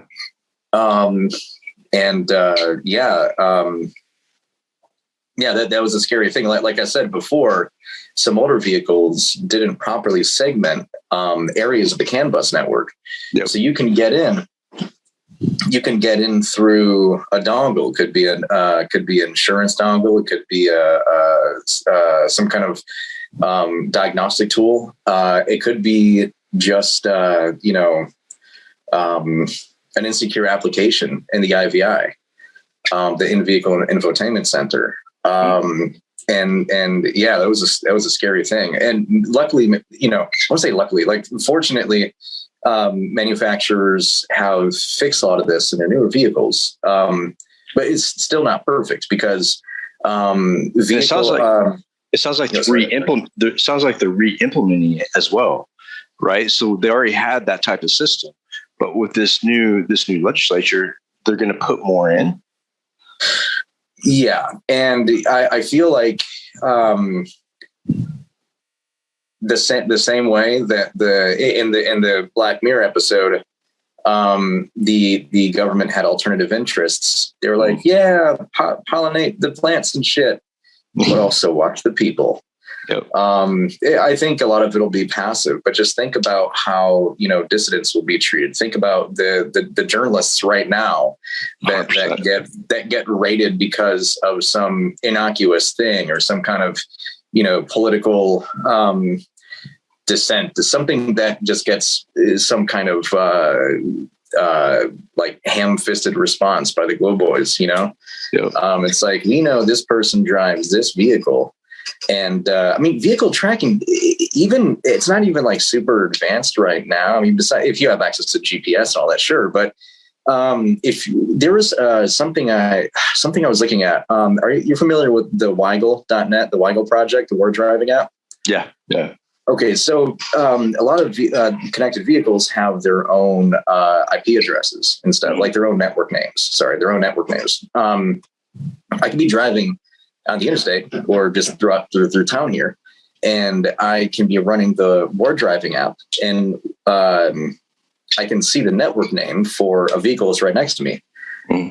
I can just log it, and then if enough people are running Weigel in the same area, we're driving around me, Notion, just for example, I can figure out where you live, where you work, where you shop, everything, Sure. And that's community driven. Now think about the stuff you want to put in here. For me, the data inputs are probably going to be a visual sensor. It's going to be your GPS. It's going to be gathering the data on, how many turns you take can also be indicative of what you're doing, where you're going, right? Like all these things. Maybe even sensors in the seat that go, normally he sits like this, but now he's sitting like this, Right. Like that. Why would that stuff not be, appetizing to powers that be? And in the Black Mirror case, if you have back doors to stop or affect a vehicle, Black Mirror. That was Hated the Nation. That was an insider attack by someone who used to work at the company. Yep. Yeah, I mean, he found a way to persist in that network, and he stayed there for a long time, hurting people. I freaked out when they first got OnStar. That to me was shocking, because you look in your rearview mirror and you can see the remnant, or just a slight circle behind the mirrored glass, which was a camera, and there was microphones all over the vehicle. And come to find out, they weren't activating the OnStar network or the emergency features just when there was an emergency. I mean, there were straight up people who were getting arrested and getting in trouble for working for OnStar and accessing these cameras just randomly. So if they have the capability of doing that, who else has that capability with more nefarious mindset than just looking into a vehicle? You know what I'm saying? Yeah. I mean, the way I see it, any of these pervasive safety or security measures that are just going to be everywhere, like Amazon Ring's sidewalk program, where if you have an Amazon Ring and a camera, you can link to other cameras. Okay, well, now you have network devices that can see other, like the SSIDs, and see my Wi-Fi, see all the other shit that I'm running, right? Because I'm using, some things are wireless, some things are Ethernet connected. But that day it's all metadata that can be tracked and harvested. But then the more insidious layer is when you have measures like this that give organizations, but give someone the power to stop a vehicle on the road when you don't know what that situation. And like, what if I'm doing a bunch of off-roading, or do I have to go to the DMV and say, hey, deactivate my bullshit tracking for like 5 hours or something? I don't know.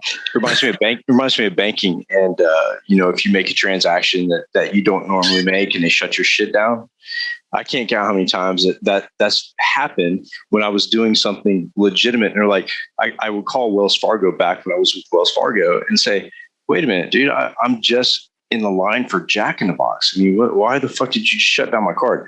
Well, sir, you don't normally make that purchase at this time. And I'm like, bro, so I have to tell you which restaurant I'm gonna eat at? Like, that's bullshit. But same thing with car. We saw you yawning. It's like, yeah, I was on the way to get fucking coffee. Right. It's like, I'm in the Starbucks line right now, getting a Grande Frappadappa thing.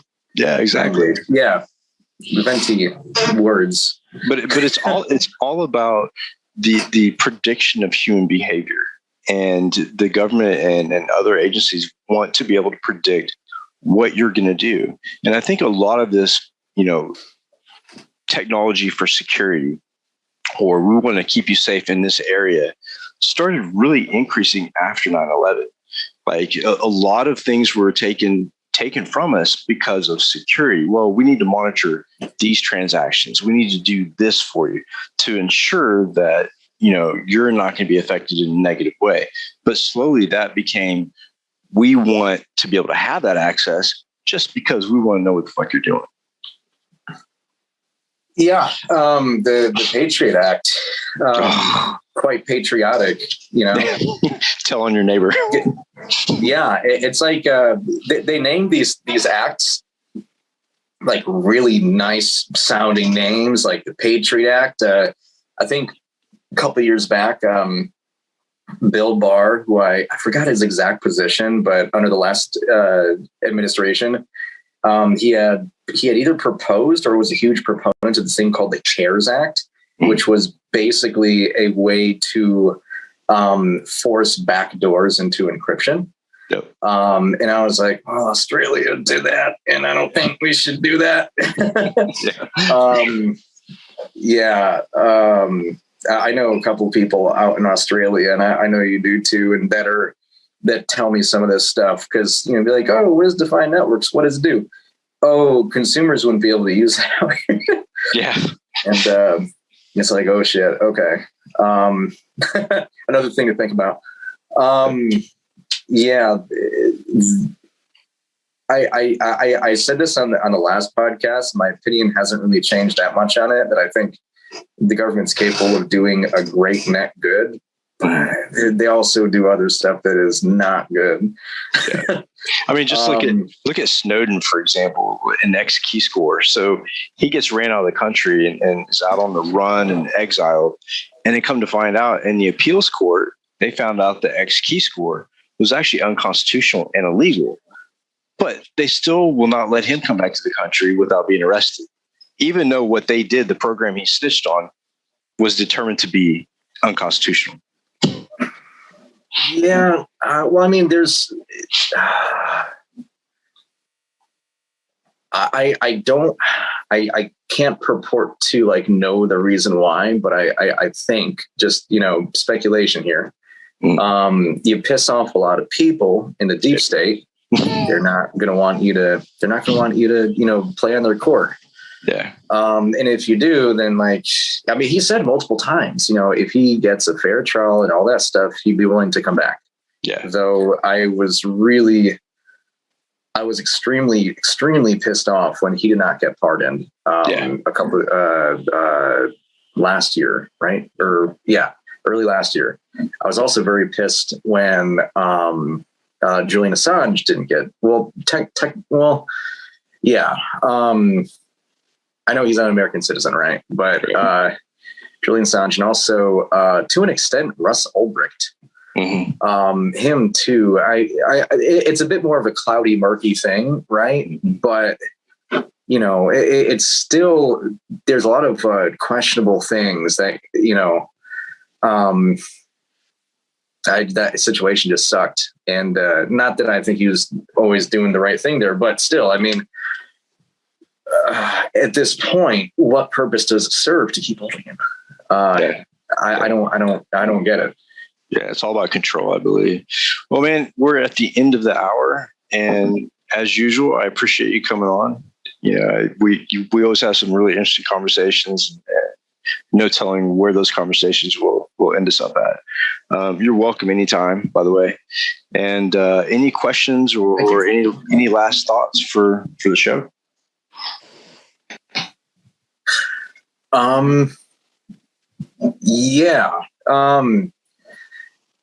For those of you that are involved with any kind of infrastructure projects or any kind of projects that have or efforts that have wide-reaching impact, always just give everything you look at a second thought. Every solution you deploy, every policy that you're adhering to, question as much as you can, because the long-term implications of what we do now are going to be things that affect our future generations.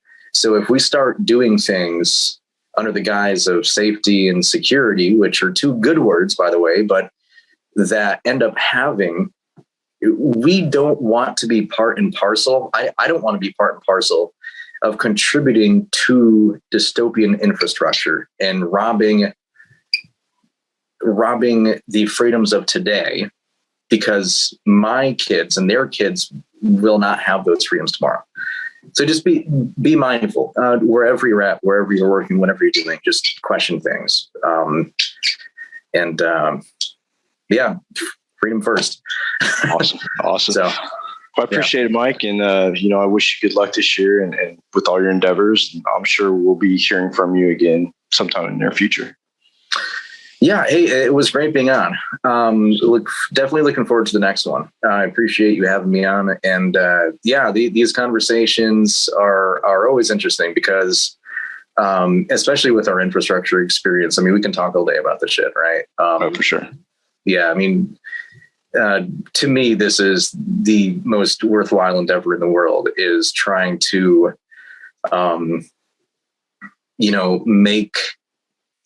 make the future generations as safe and secure in the freedom sense as possible. Right. Absolutely. So, that just kind of ties into what I said earlier, but yeah. No, I appreciate it. It was good. It was, cool. It was real, and it was fun, and it was real fun. So awesome. Yeah. Thanks for having me on, man. All right. Well, until next time, guys, that'll be it for the Haunted Hacker podcast. Look out for some more videos to drop soon.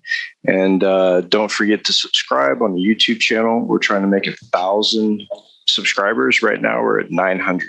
So 100 more, and the podcast can start benefiting from YouTube. Anyways, everybody stay safe, and I'll see you next time. Thanks, Mike. All right. Thank you, man.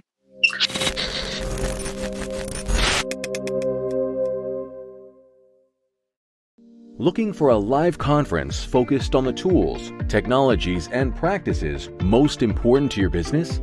Innotech conferences are live one-day business and technology conferences highlighting the latest in trends for IT leaders, developers, and IT professionals. Each event combines education, innovation, peer-to-peer networking, and the latest technology and business solutions for a diverse IT-focused audience. Innotech conferences occur throughout the year in strategic regional locations, bringing together technology professionals from various industries to learn about the solutions, practices, and tools impacting their day-to-day work and gain insight into what's to come. Presenters at Innotech conferences are selected and curated to ensure each session provides the most up-to-date and relevant information without any hype. Whether you're interested in digital transformation, cybersecurity, cloud, IT leadership, or DevOps, Innotech conferences deliver. 2022 events are scheduled to be held in Austin, Dallas, Oklahoma City, Houston, and Washington, D.C. Innotech conferences are produced by Techstrong Live and powered by Techstrong Group.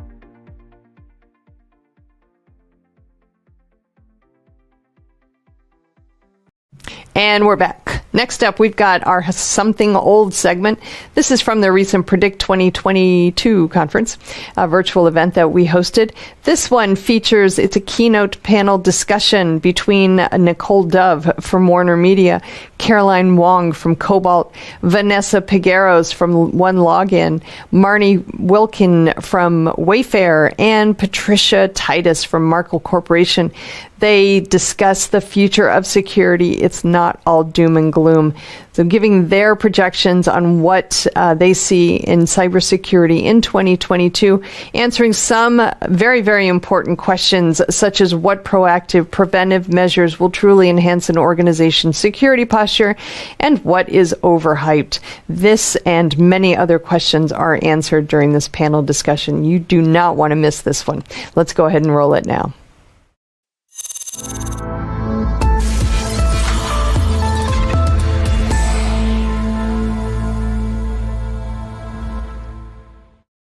Hello, my name is Caroline Wong, and I am so happy to be with this amazing group of panelists. We are here today to talk the future of cybersecurity. And I love that this conference is called Predict 2022. What a fun concept. Because of course, it's January. What kind of year is this going to be? Is it going to be a great year? Is it going to be a not great year? Of course, the year will be exactly what we make of it. We may not get to choose our cards, but we do get to choose how to play them. Over the holiday break, I read a book. It's called 4,000 Weeks. It turns out the average span of a human lifetime is 4,000 weeks. And in this upcoming year, I will actually cross my 2,000 weeks mark. And one of the things I've been thinking about is our life's work. When I look at the strategists, the leaders that are on this panel, the experts, I think each of us has chosen to make security a big part of our life's work. And it is so often that security is talked about as doom and gloom, FUD, right? Fear, uncertainty, and doubt. It can get downright depressing. But I choose something different. I choose hope. I choose optimism. I choose forward movement. I choose evolution. Certainly, there will be challenges ahead of us this year. There will be tons of challenges. Stuff is going to happen, and some of it is going to be not great. But I believe that we are wise enough and that we can be intentional enough and that we have what it takes to overcome these challenges. And so today we present to you a panel discussion on the future of security, not all doom and gloom. I have invited some of the most brilliant security leaders that I know, and we are thrilled to have you join us for today's conversation. Let's start out with a few brief introductions. My name is Caroline. I'm the Chief Strategy Officer at Cobalt. We're a pen test as a service company. I started my cybersecurity career 17 years ago, leading security teams at eBay and Zynga. I am particularly interested in the areas of security metrics and application security, and I host a podcast called Humans of InfoSec. Next, I'll ask Nicole for an introduction. Hello, everyone. I'm Nicole Dove. I'm a business information security officer at Warner Media. I'm also a visiting lecturer at Clark Atlanta University, and I host a podcast called Urban Girl Corporate World. Believe it or not, I started my security career when I started my career in risk about 17 years ago at Goldman Sachs, an investment bank. And I am particularly interested in people's behaviors around security, right? The behavior of the non-technical practitioner, and really partnering with business teams and cybersecurity leaders to align their initiatives and priorities and create practical, relevant cybersecurity programs. Thank you so much. We're thrilled that you're here. Vanessa. Hi, my name is Vanessa Figueros, and I'm the Chief Trust and Security Officer at OneLogin that was recently acquired by Quest Software. I've been in tech over 30 years, 19 of those years have been in security. Right now, what I'm really very interested in is kind of seeing how the higher level board level positions can influence an organization into driving better technology and security decisions. I'm also very interested in the VC space and investment within security companies. And finally, investing in diverse founders. Fantastic. Welcome. And thank you so much for being here with us. Patty. Yeah, I'm Patty Titus. I'm the Chief Privacy and Information Security Officer at Markel Corporation. I am all about women in technology and empowering women. And I really think that a lot of that started because of my relationship with the Executive Women's Forum. And I remember a statement someone made, lift as you rise. And so I make sure that as I'm rising, I'm lifting as well. So that's an area of focus. I'm also very interested in the VC startup community for cybersecurity, and I'm on the board of directors for a few companies and a couple of profits, for-profit and nonprofit. So thanks, Caroline, for the invite. Happy to be here. Yay. Thank you, Patty. And next, Marnie. Hi, I'm Marnie Wilking. I'm the Chief Information Security Officer at Wayfair, where we have zillions of things. I started my career in about a little over 20 years ago in financial services and spent a long time there, and spent a little bit of time in healthcare technology as well. One of the things I really like about cybersecurity and being in the industry is the willingness to share information and pulling people together and connecting dots, because we do that a lot in our jobs while we're solving problems and trying to pull people in to solve the problems. But I love doing it outside and just within the community as a whole, and pulling people together who might not have met even though we're in the same industry. Awesome. I am so happy to be here with this group today. So let's get started. It would be really easy to design a cybersecurity panel that was called The Future of Security, Doom and Gloom. And we're doing something a little different, despite the fact that we're still very much in the middle of a pandemic. Everyone is remote. There's ransomware attacks. Cyber criminals continue to get sophisticated. Every day we read about a new big deal data breach. But what are the silver linings, and what, if anything, can we think about and talk about that is worth some optimism? Patty, let's start with you. I think there is really a lot to talk about when we talk about being optimistic in our field. So first of all, we're seeing a record number of people coming into our field. That's a pretty big deal. And I think,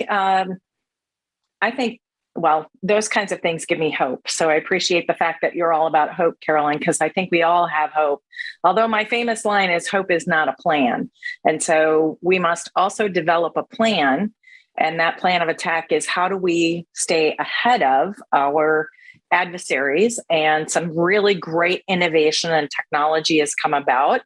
And I also think simplification. So we've gotten to the point now where we're taking these very complex environments and we're simplifying them down. I think we've all seen a lot of sprawl. So in our network environments, in the areas of our surface that we have to protect, it's become a bit complex. Our data's going everywhere. It's going to the cloud, it's public, it's private. And so we've got to figure out how to simplify and be able to see beyond that network perimeter. So the good old days of putting up the fortress, so to speak, and that was how we were going to protect everything, is pretty well gone. And I think that's giving us a great opportunity to be futuristic in our thinking and innovative, where we're looking at this is great. We want our data to be out there for people to use, to be more efficient, to generate revenue for our companies and increase shareholder value. All of that's really important. That's what makes a country, a great country like ours, continue to function. But at the end of the day, we still have, how do we make sure that we are assessing, auditing?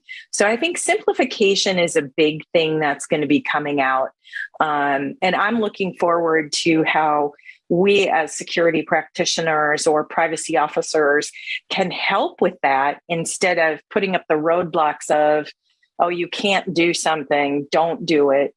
It's, yes, we can do it, and let's do it with these things in mind. So I'm excited about the future. I'm excited about 2022 and kind of leaving 2021 and 2020 in the rearview mirror.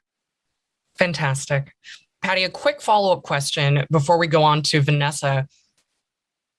What's driving this simplification? If there's somebody watching today's panel and they're thinking, gosh, simplification sounds amazing, how do I make some of that happen? What are the drivers that you're observing that are resulting in some more simplification? I think automation. Automation's a big deal. And we've been talking automation forever. Robotic process automation, bots, the whole concept has been around for quite some time. I think automation is really the key. So looking at your business processes and where you can automate those, and people are afraid of automation, to be honest with you. If I automate, I'm going to do away with my job. If I think of automation in a manufacturing plant, that might eliminate jobs. Or we could look at it and say, it's going to free you up, because we're all having to do more with less. It's going to free you up to do the more important stuff. So to me, simplification starts with basic understanding of your business processes that run security or run privacy or run your organization. So to me, that's the fun in looking at your business processes and how do I make them better and actually remove that friction that sometimes security and privacy can create. Totally agree. I think simplification is something we should all strive for a little bit more. And we have an opportunity as an industry to get back to basics. Vanessa, what are your predictions for 2022? Yeah, Caroline, I think when I think about predictions, there's always where nobody's ever absolutely right on predictions. But I think about really big, broad trends that I see. And there's like 4 things that are particularly interesting for me to watch in 2022. One is, I think, just the level of global collaboration that's going to start to occur or increase around fighting cybercrime. And I'm super optimistic about that, because that's the only way we can truly attack cybercrime. It has to be a global effort. And I'm hopeful that this begins to create a little bit of muscle memory for our entire world to work together on very complex problems. We have a lot in front of us. So I think in some ways, cybersecurity could be that first step to build that muscle memory, build those frameworks, build the processes in order to, collaborate better globally on these challenges. The next thing I see is kind of a little bit more related to the organization. I see cyber as a function, its leadership, its priorities are going to continue to be elevated in the organization. I think that's coming in the form of where do CISOs report, but also how do security priorities play into, allocation of budget. I think that companies are starting to realize more and more that this is not something they can, they have to pay attention to it. They have to put more priority on it. So I do see there's going to be not just, with that prioritization is going to come the elevation of security leadership and the function. The next one to me is just what's happening with data and people's personal data. I have a particular interest in privacy and the trends around privacy. And I do see consumers are going to start to organize more around what is happening with their data. And they're going to demand more. They're going to demand more in terms of controlling their data, and they're going to be holding companies more accountable around what they're doing with their data. So to me, that's going to again, it's picking up momentum. We saw it a little bit in 2021. I think it's going to continue to grow in 2022. And then the last thing that I think is very key for companies to think about, but also a trend is I think employees are being more intentional about the type of company they work for. What's the culture? Do they feel included? Does the company, are they truly acting on their values? I think this is something that if companies don't pay attention to this, they're going to lose out on the great talent, which will choose to go into another company. I have a personal, quick story. I was talking to a Black man who made a decision to leave his current company, not related to me, but a current company. And he told me he wanted to go to this other company because his boss would be Black. And he felt like he had a better chance of being promoted in the organization, being developed. And I think that and he actually is taking less overall compensation to go to this other company. So we're going to start to see employees say, look, I want a better future. I want better development opportunities. I want a sponsor. And so I think this is just a trend and that's going to go across tech, and obviously security is part of that. So what I love the most, Vanessa, about your thoughts with us here is, as consumers, we have power. We have the power of choice. And as employees, we also have power. We have the power of choice. And so thank you so much for that. Nicole, what do you see when you look into the crystal ball? And what do you see that's happening that's positive? Yeah. So one of the things that I really like that's positive, I'm seeing a lot of non-technical associates and leaders talk more about cybersecurity. Right. This was not a conversation we were having regularly. And I think it's because there's a clear bridge to why the work we do as information security professionals is important, because it's beginning to impact mission critical operations, right? We keep hearing about the supply chain. We keep seeing the leakage of sensitive information. And I think, Patty mentioned this earlier, the boards are asking more about cybersecurity and maturity of the ecosystems now more than ever. So it's becoming a top-down priority where I think, the trend that I've always seen in my risk career was always the add-on. It was always the afterthought. It's now definitely, as we like to say in the industry, shifting left. And what I really like, as we talked about scale and automation and simplification, I really like that we're beginning to empower the folks that don't sit in the security space to incorporate security into their day-to-day operations and goals and functions. And I think that's going to get us really, really far. It feels so good as a security person to be seen. Yes. And to be heard. Finally. And not looked at like, is what you're talking about even real, but to be taken seriously and to be asked, right? Marty, what do you think about all of this?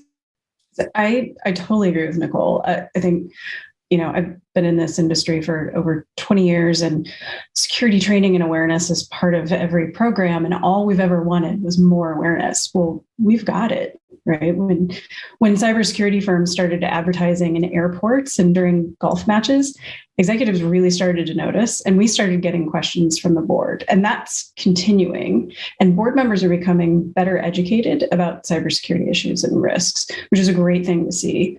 I also think at an individual level, right? When you've got the host of a popular television show talking about how impactful ransomware is to individual people, not just corporations, we clearly have the world's attention, and I don't want to waste it. 40 or 50 years ago, there might have been one person in the office who ran the computer, right? Now we carry computers around in our pockets. Everyone knows how to use a computer. Vanessa noted that users are demanding more control over their data and privacy. So I think cybersecurity will start to become as ubiquitous as using a cell phone. When I look at my 3-year-old and my 6-year-old, and I see my daughter coding video games, and I see my son knowing how to operate an iPhone better than I can, I know that we're in a new age. And so now that we've laid down some of these predictions and what to expect, I want to ask you for your advice. When we think about security programs and when we think about business initiatives more broadly, a basic and fundamental way to think about it is people, process, and technology. What do people, process, and technology mean to you? Where do you start? And what has helped you to be successful in the past? Maybe we can kind of switch it up and go in reverse order. Marnie, what do you think? Sure. I think a lot of security and technology folks seem to believe that if you just buy the newest technology, it will fix the thing that's not working well. And frankly, vendors tend to perpetuate that notion. You know, those golf and airport ads are sort of exaggerating that idea to executives, and they'll say, hey, have you tried this? This will fix all these things. It doesn't quite work that way. You can't fix a broken process with new technology, and you have to have people to own the process and technology. I do think that we're in an era of a lot of new technology, and the way we've been doing things for the past 10 to 15 years is not going to help us get to where we need to go from a cybersecurity protection standpoint. So I really think that the current cloud technology, cloud native features, and I think both Vanessa and Patty pointed out, there are a lot of new cybersecurity firms out there. It's really, really exciting to see the new technology and taking advantage of some of that cloud and in the ability to apply and automate security. But fix your process first. Yes. One of the things that I have seen time and time again throughout my career is if you automate a process when it's broken, then you just get more broken process. Nicole, what do you think about all this? Well, I think first, the people are the ones who create and perform the process. The people are the one who decide on the technology that they're going to purchase, right? So I think we would be remiss if we didn't start there. And also, when you look at bad actor strategy, so many breaches, I think I've read some upwards of 75 to 80% of breaches start with social engineering, right? Our bad actors are people manipulating the habits of people. So if you don't start with people, I think you're really in trouble. People, process, technology. Vanessa, what do you think? Another vote for people as the number one priority. I think, though, you have to know the type of company you're in as well. So it's very different operating a security program in a startup pre-Series A than operating, a security function in a Fortune 500 company. It's completely different. And I think, but still, people are where it all starts. And I do believe technology and process really do follow from people. The challenge, I think, sometimes with people, especially when it comes to technology, and a few of you have already mentioned this, is they get a little bit tied to one vendor too much or tied to one tool. And they get rigid about exploring other solutions, and they develop relationships with that vendor. And those relationships, well, when we were meeting in person, consisted of, fancy dinners and things at RSA. And now I think the relationships are more around, we'll ship you some whiskey and we'll have a happy hour and talk about things. And I think that that's human nature. We develop relationships, but I think that people need to stay agile in what they consider the different solutions to these challenges. And so it's really important, I think, not to get tied to one technology. And another, how do you create those frameworks internal to your company to be agile around your tools, your technology? That's going to be really critical, because we have to shift quickly. New disruptive technology is going to come out, and the people are the ones that are going to orchestrate that change and the processes around that change. So for me, it's definitely people, but people make decisions around process and technology that can really inhibit an organization, or they can make those decisions to make the organization more nimble and responsive to kind of competitive pressure. So I think it's all about people, but it's also, a culture and a mentality about those people. Yep. I'm just thinking to myself, I feel like software development has changed a lot in the past decade and in the last couple of decades. And cybersecurity in some ways has not. And I think we do have an opportunity as practitioners to consider new ways of doing things. All right, we've got a couple votes for people. Patty, what do you think? People, process, technology. It's the people. People will always be the first. They're the most important to me, the most important part of the triad.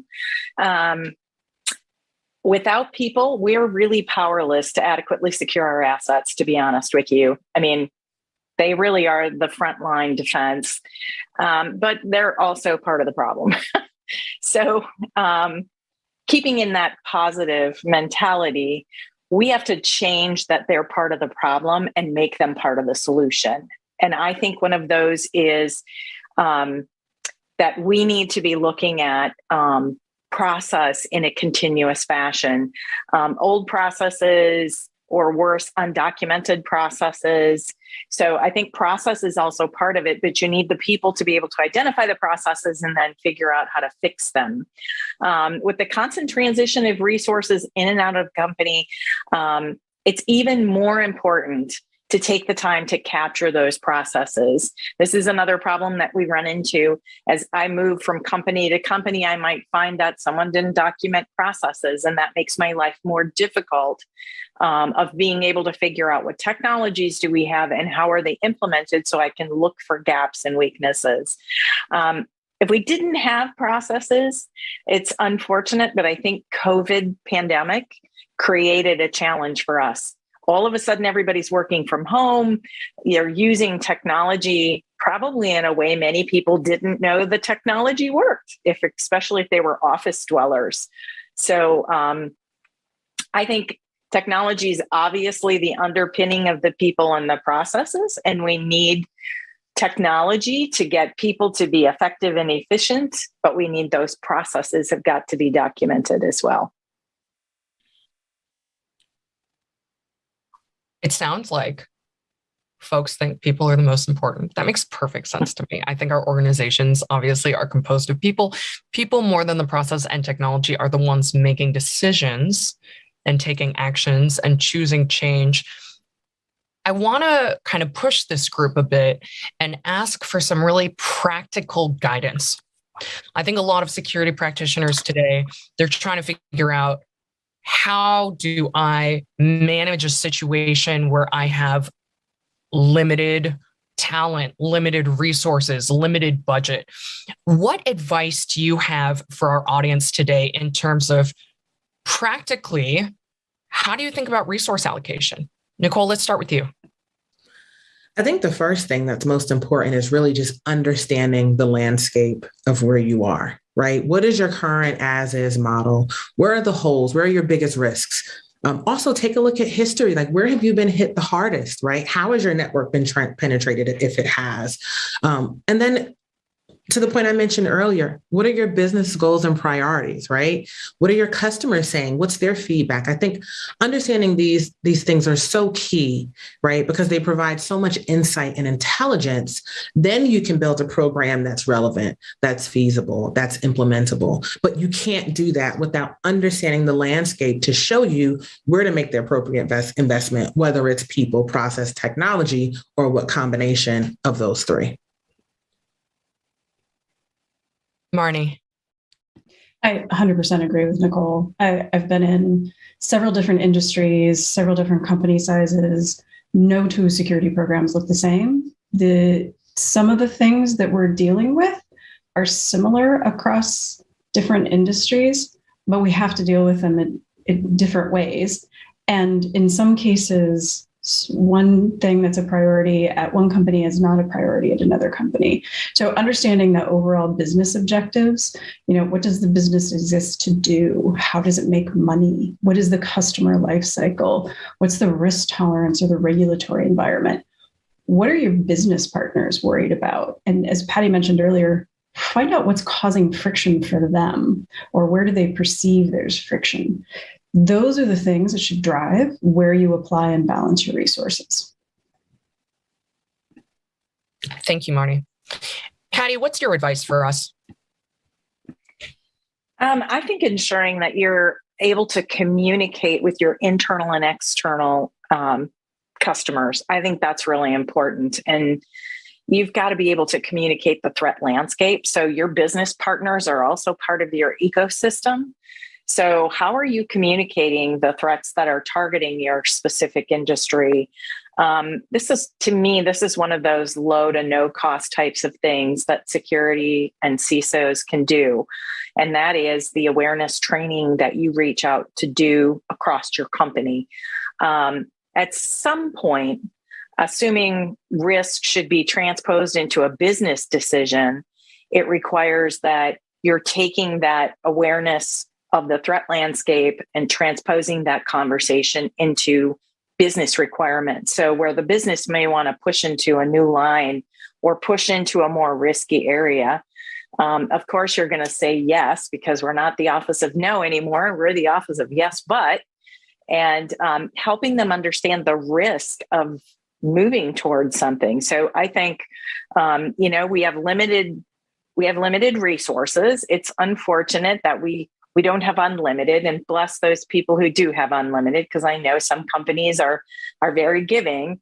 It is, where is it that we have the biggest bang for the buck? And I think the other place is security and IT need to partner together. So we're very good about the us and the them. IT is always kind of they're the people who have to go implement it. We've got to partner with them as well to help them understand the risk of why they're trying to keep the network up and running, and we're trying to keep it up and running and secured.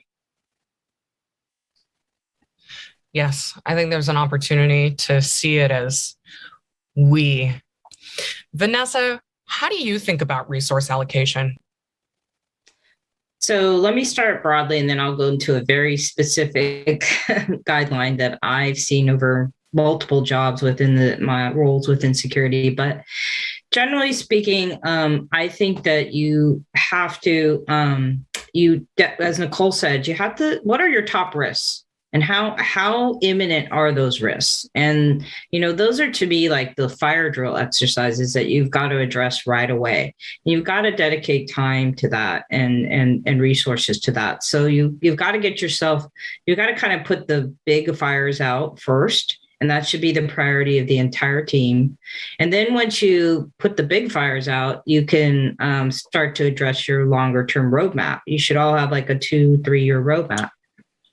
And I think when you get settled out into the roadmap, I'll use a general rule of thumb is like, I feel like there's about 60% of your budget should go to people, which includes training and outsourcing.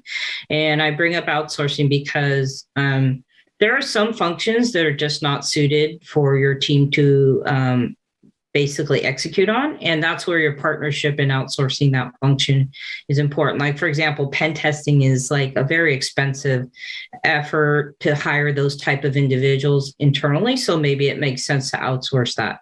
Or maybe you don't have the number of people you need to do the monitoring you need. So you figure out you outsource your monitoring.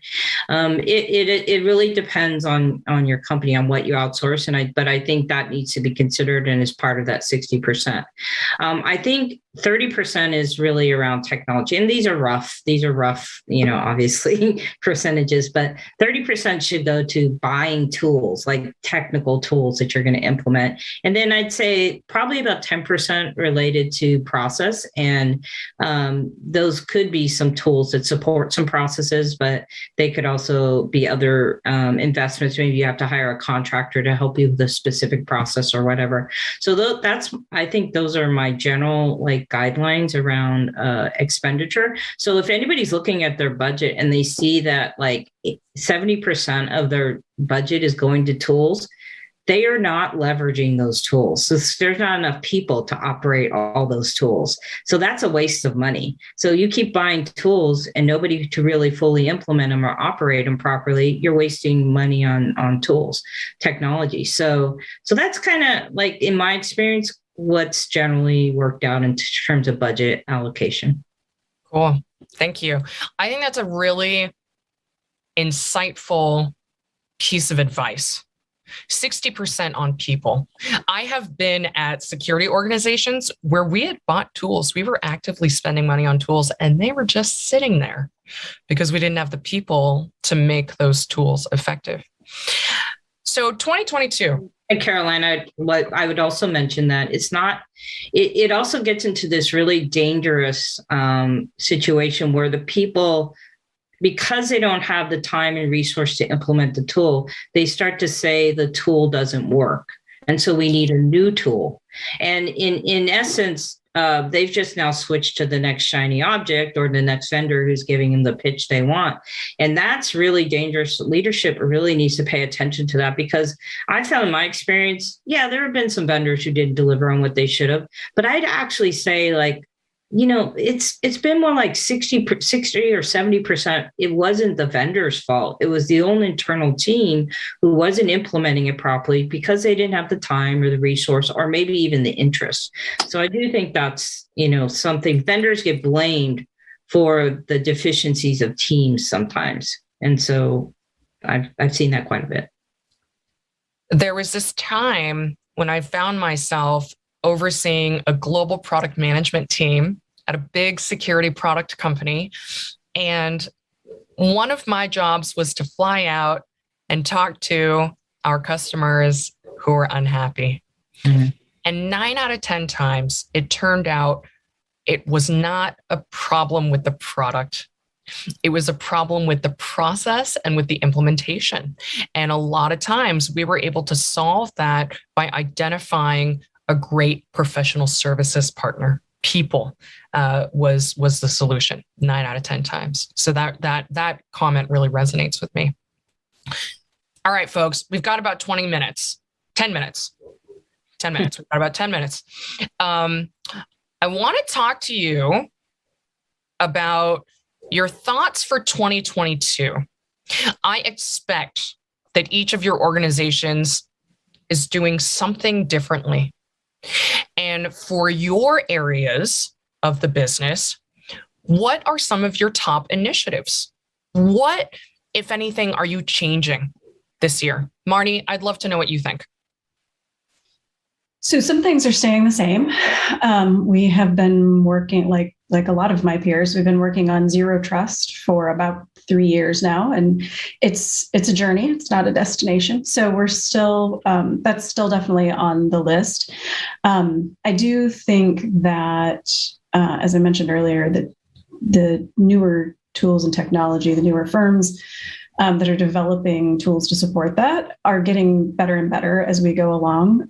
So I'm really excited by the idea of actually moving that forward. And honestly, I think this era of COVID really helped push that along. So many companies had to go to work from home very, very quickly.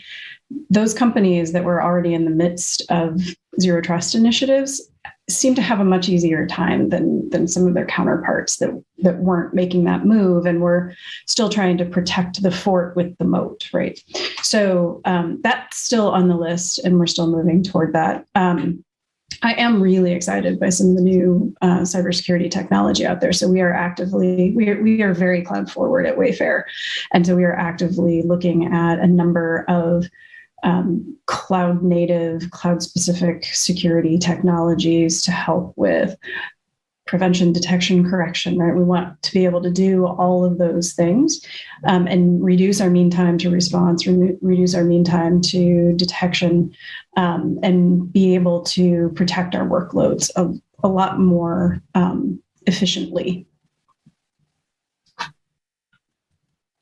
Anyone else want to share their 2022 initiatives and top priorities? Yeah, I'm happy to share.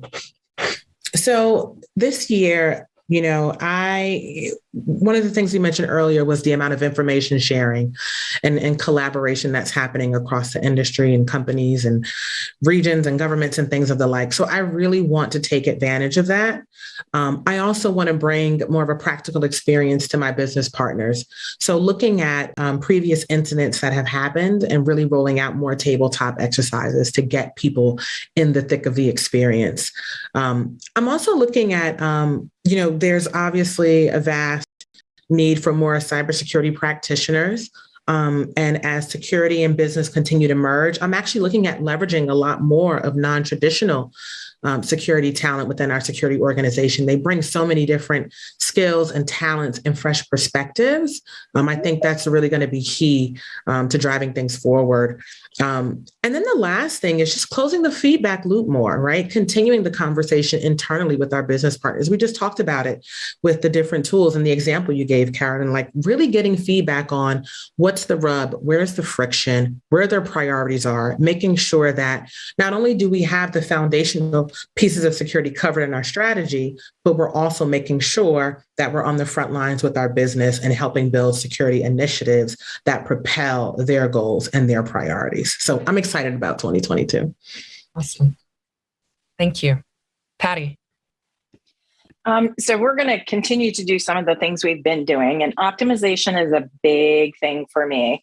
So we make major investments into services, products, technologies, tools, and we've got to be squeezing every nickel possible out of it and creating that feedback loop to the vendor. So that's another area that I think companies come up a little short, especially security programs. So I appreciate Vanessa's comment about you're blaming the technology or the tool for not doing something. And some of it is forcing your folks to build the relationships as a business partner. And it's not something that is intuitive to security people or engineering people. We buy a tool to solve a problem, but building the partnership with the tool to give them a feedback loop so that they can continue to enhance the products is vital for us. So we're continuing our optimization programs like we always do.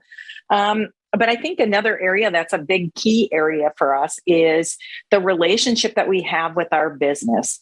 And we have found, we have a collaborative shadowing program with our cyber insurance underwriting division and claims division. And what we really like about it is it gives us a chance to really see the front line, the people who are generating the revenue for the company, selling our products. What are the kinds of things that they do when they're looking at assessing risk? So it's helping us think about our internal risk management program a little bit differently. It's also helping us think about ways that we can share the investment the company's made in our threat landscape tools or our threat intelligence, as well as our third-party vendor risk management products.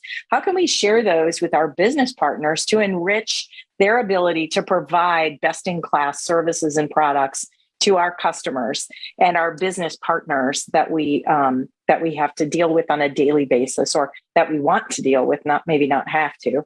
And I think more time with that community of people that are interested and they hear a lot about security, they're kind of scared of it. It's big and it's scary, and they keep hearing about ransomware and it's horrible and terrible. But let's take that opportunity to take those scary things and talk about how we need to secure their own personal digital computing. So having my team give back to the community and talking to our employees about being better digital citizens and what that means. So that's kind of our give back to community. Security people are obviously not this group, but are known to be a little bit more on the introverted side. And there's plenty of ways to share the knowledge through internal blogging or news feeds, posting, raising that awareness continuously. And it's not normally in their wheelhouse, but we're making pretty good strides at it. And a couple of my team have actually pushed out and done some podcasts. So we're pretty excited about that too. Very cool. I look forward to hearing those. Vanessa, what are your team's 2022 priorities? So I think because we have a multi-year roadmap, we're going to continue to execute on the roadmap. And that is probably a lot like many of your roadmaps in terms of things we have to tackle. The two things that I would highlight that I think are going to be very critical is retaining your people and developing them through 2022, making them feel like hoping that they choose to stay with you and continue to do exciting work with you. You know, that to me is a great concern. And the other thing is focusing on something that we've been talking about for over 30 years in my entire career, which is inventory. And we still have not cracked that. We still don't know where our data is. We still don't know where the virtual instance. We still don't know where maybe all the laptops are. We have not fixed that problem, and it continues to get worse as we have these new technologies come out that and the third party vendor environment, and we're outsourcing more, and we have completely lost control of so many things in terms of data and assets. And I think that it has to continue to be a focus, and we need some really disruptive solutions around that. And I haven't seen them yet, but we need the shiny new object there. So with this group, I cannot believe how quickly the time passes, and we are coming to the end. I do have a last question, and it's kind of a twist on a New Year's resolution. It's actually a New Year's intention.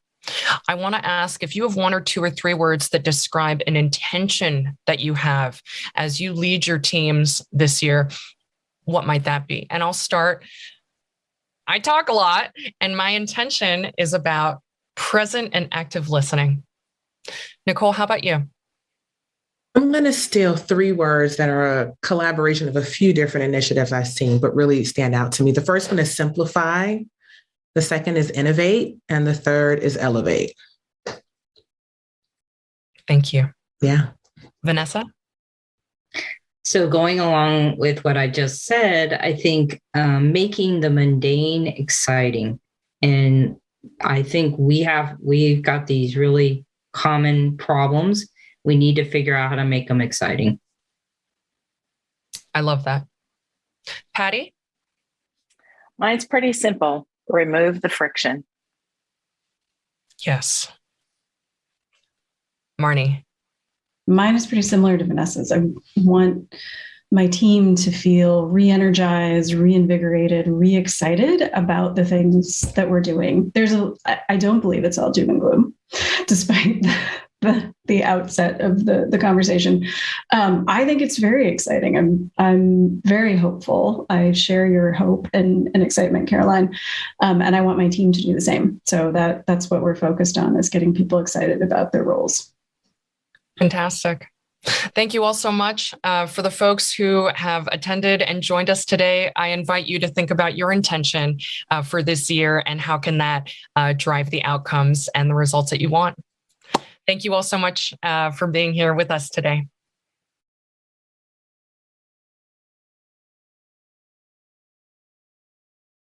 Hey, everybody. Happy Tuesday. This is Charlene O'Hanlon, and I'm here now with the headlines. First up on DevOps.com is an article that offers up some best practices to improve your engineering sprints. We break work into sprints so we can more easily monitor, estimate, and predict what we want to ship and when. Over the years, engineering teams have gotten used to moving quickly from one sprint to the next. But running effective and successful sprints can define whether an organization is able to shift high-quality software fast and often. It also gives teams more flexibility and the ability to quickly change something that is not working or to iterate on a successful technology. This article is written by someone who has spent almost 20 years as an engineer, manager, and as a CTO, and includes several best practices that improve sprints from beginning to end. And we look at the past, present, and future of OpenStack. Described as the world's most widely deployed open source cloud software, OpenStack will mark its 10-year anniversary milestone later in 2022. In September 2012, the OpenStack Foundation launched as an independent organization to manage and promote the technology, a watershed moment for a project announced just 2 years earlier. Today, with contributions from more than 34,000 people at 550 companies, OpenStack is one of the 3 most active open source projects, alongside the Linux kernel and the Chromium web browser. That's according to the Open Infrastructure Foundation. More than 25 million OpenStack cores are running in production worldwide. This article delves into the history of OpenStack, including its roots and rocky start, and takes a 10-point look at what the open source software has going for it today that should keep it relevant and thriving in the next 10 years and beyond. In news, Netlify has added Netlify Graph to its portfolio, which makes back-end services available to developers via a single click. The tool aims to simplify DevOps teams' access to those services when building their applications. Netlify Graph is based on the GraphQL query language for APIs and enables developers to integrate services such as GitHub, Salesforce, and Stripe within front-end and web application development tools without any direct intervention required from a DevOps team.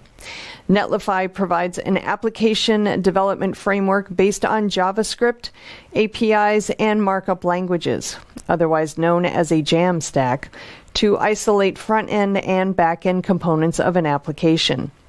Netlify Graph is based on the GraphQL technology the company gained when it acquired OneGraph, and the goal is to make it easy for front-end developers to invoke back-end services accessed via either GraphQL or REST APIs. Over on Container Journal, we look at Kubernetes misconfigurations, which can be a disaster even on the best day. Although misconfigurations happen all the time, they are now regarded as one of the biggest and most challenging concepts in the world of Kubernetes. Security, efficiency, and reliability are the 3 high-level constructs linked to successful Kubernetes deployments, and they are also the 3 main areas impacted by erroneous misconfigurations. When concerns around security, efficiency, and reliability are not properly addressed through configuration best practices, critical elements such as cost optimization, performance, and user experience are impacted. The easiest and best way to address these critical areas is through successful Kubernetes configuration. Practitioners need to perform many different types of checks around general reliability of workloads to ensure they are secure, reliable, resource efficient, and cost effective. This is why scanning all configurations is essential to running happy Kubernetes clusters. This article looks at the whys and hows of successful Kubernetes configurations and how practices such as scanning can ensure security, efficiency, and reliability. And we look at the role of GitOps in using CI/CD with Kubernetes. GitOps has emerged as an essential process as organizations evaluate frameworks to optimize CI/CD on Kubernetes. DevOps teams are exploring how GitOps redefines CI/CD, with Git serving as the central immutable state declaration for faster deployments and more audit-friendly secure environments. GitOps offers teams well-documented improvements in productivity, security, and compliance, which ultimately translate into a better experience for the user. Through GitOps' declarative process, Git also lends itself well to Kubernetes, since Kubernetes clusters are also managed in a declarative way. This article looks at what is necessary for successful use of GitOps to support CI/CD for Kubernetes and some of the open source tools available to enable success. Easy for me to say. All right, over on Security Boulevard, we look at ice fishing. No, not the kind that involves a frozen lake. This hacking tactic involves Web3, blockchain, and a whole lot of money. The Badger DAO attack last November and December, during which an attacker stole about $121 million from users, is a good example of ice fishing on the blockchain and proof that cybersecurity needs to be baked into Web3, even though it is still in its early phases. Web3 ice fishing entails tricking a user into signing a transaction that delegates approval of a user's tokens to the attacker. This is a common type of transaction that enables interactions with decentralized finance smart contracts, as those are used to interact with the user's tokens. Once the approval has been granted, it permits the Uniswap v3 Router 2 smart contract to transfer USDC tokens on the user's behalf to execute the swap. In an ice phishing attack, the attacker just needs to modify the spender address so that it is the attacker's address. This can be quite effective, as the user interface doesn't show all pertinent information that can indicate that the transaction has been tampered with. After an approval transaction is signed, submitted, and mined, the spender can access the funds. In case of an ice phishing attack, the attacker can accumulate approvals over a period of time and then drain all victims' wallets quickly, which is what happened in the Badger DAO attack. That advent of ice phishing shows that attackers are again adjusting their tactics to target individuals in the new Web3 world, which is why organizations need to adjust their security controls accordingly. This article looks at the details of the Badger DAO attack and offers what Web3 projects and wallet providers should consider to boost usability so users are able to better protect themselves. And finally, we look at some of the cybersecurity challenges streaming providers face. The global video streaming services industry is a multi-billion-dollar market that includes renowned brands alongside smaller, more niche players. During the pandemic, many of these services experienced a growth boom that continues today. With millions of additional users on streaming platforms, it's no surprise the cybercriminals have noticed the increased demand and are attempting to capitalize on the wealth of consumer data and premium content through sophisticated cyber attacks.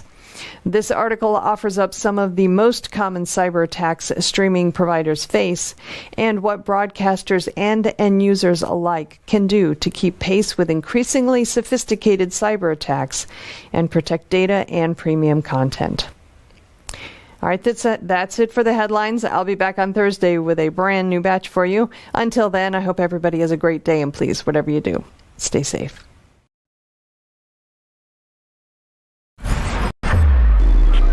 This is Digital Anarchist. Hey everybody, welcome back to Techstrong TV. I'm Charlene O'Hanlon, and I'm here now with Gadi Mazur, who is the CEO of BioCatch. Gadi, thank you so much for joining me today. I really do appreciate it. Thank you so much. Thanks for having me. Thank you, Charlene. Great. So I'm interested in talking to you a little bit about the topic of behavioral biometrics and how they can be used to combat cyber fraud. But first, I wonder if you can introduce us to your company.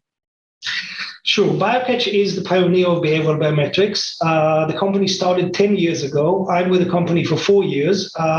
As many Israeli startups, the company started probably 5 years ahead of its time and started to sell nicely into the financial sector in 2016. We now have in the high tens of financial institutions as customers. 25 of the top 100 banks are customers. I mean, major brand names. Major banks that invested in us: HSBC, Citi, Barclays, NAB. Customers across the globe, in Latin America, in Australia, in Europe, of course, and of course in North America. Companies about 200 people. Pretty much half and half between Israel and everywhere else around the globe. Excellent. Wow. That's really great to hear. And we're talking about biometrics, behavioral biometrics. You guys are focused mostly in the financial services space, correct?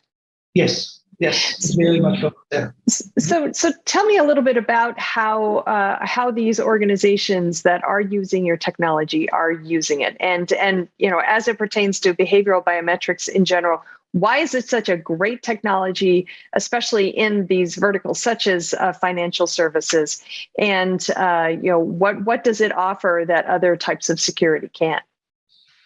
So I'll start with a very simple kind of explanation. I mean, think 20 years ago, 10 years ago, when we still used to do banking by going into the branch, and thankfully we do that we do everything digitally these days. But think of that 20 years ago when you actually did go to your community branch, to the bank. It was very frictionless. You almost never had to even show your ID. I mean, they knew you. It was completely safe because they knew you, and they would identify if something is strange in how you behave, and it's completely frictionless, right? I mean, they kind of once everything became digital and there was a screen between the bank systems and the end user. Think about the defenses and think about the friction that was introduced. Some of whenever you want to transfer money, you now get an SMS code and you need to key in 6 digits. And it's as if the bank is protecting itself from the customers. Okay, and they do that because they don't see them. There's no more that interaction that actually that teller can identify that that's the person that they know, etc. And behavioral biometrics basically says each one of us has, for lack of better terms, a fingerprint of behavior, digital behavior. We move the mouse differently. We click in different speeds on the keyboard. If it's a mobile device, we hold it in a different angle. We press with a different pressure. We swipe differently, left hand, right hand, etc. And this creates a way for us to tell the bank, even though you don't see the person and that relationship is no longer there in terms of understanding and knowing that this is your customer, we can tell you that based on their behavior, this is the customer that you were doing business in the 5 sessions before. And then you can reduce all those defenses and frictions that you put because they are not fraudsters. Or if it is a fraudster, we know how to identify behavior that is typical for not genuine user, doing their own business with the bank, but fraudsters trying to get into someone else's account. So we have those models of behavior of what the fraudster would typically do and what the genuine user does based on the previous sessions. And then we can basically do simultaneously those two things. One is increase the security of the session, but also reduce the friction. And if you think about cybersecurity and defenses that are usually put, it always one in exchange for the other. You kind of increase security by putting more friction, and that's the only technology that basically says, no, we actually increasing security, decreasing friction at the same time. Okay, so basically, you're tracking the movements of somebody who is a customer while they are on that particular site to match it against previous sessions and how they behaved in those sessions, such as, to your point, the mouse track or the keyboard strokes or things of that nature. Exactly. Okay. Exactly. All right, great. So think of Just even on how you scroll the page. I mean, you can scroll the page by clicking the arrows. You can scroll the page by the scroll bar. You can swipe. I mean, so all this. I mean, we all have our own preferences in the way we interact with the digital channels, and we model that. We create a model that fits your behavior, and then we can say whether the current behavior fits your profile or doesn't fit. We don't look at anything that you actually do in terms of what information you type in, etc. Just the dynamics of your interaction. Okay. All right. So do you take into account the different environments, for example? So, for example, I mean, obviously there's a mobile device, there's a desktop device, but also I will check my bank balance here at home. I'll check my balance when I'm sitting at my desk at work, and each is a different type of machine. It's a different mouse and different keyboard. Yeah, are you kind of collecting those actions as well? Yes. So basically, you hit the point where we have multiple behavioral profiles for each one of the users based on how they access the bank site or the bank application at that point.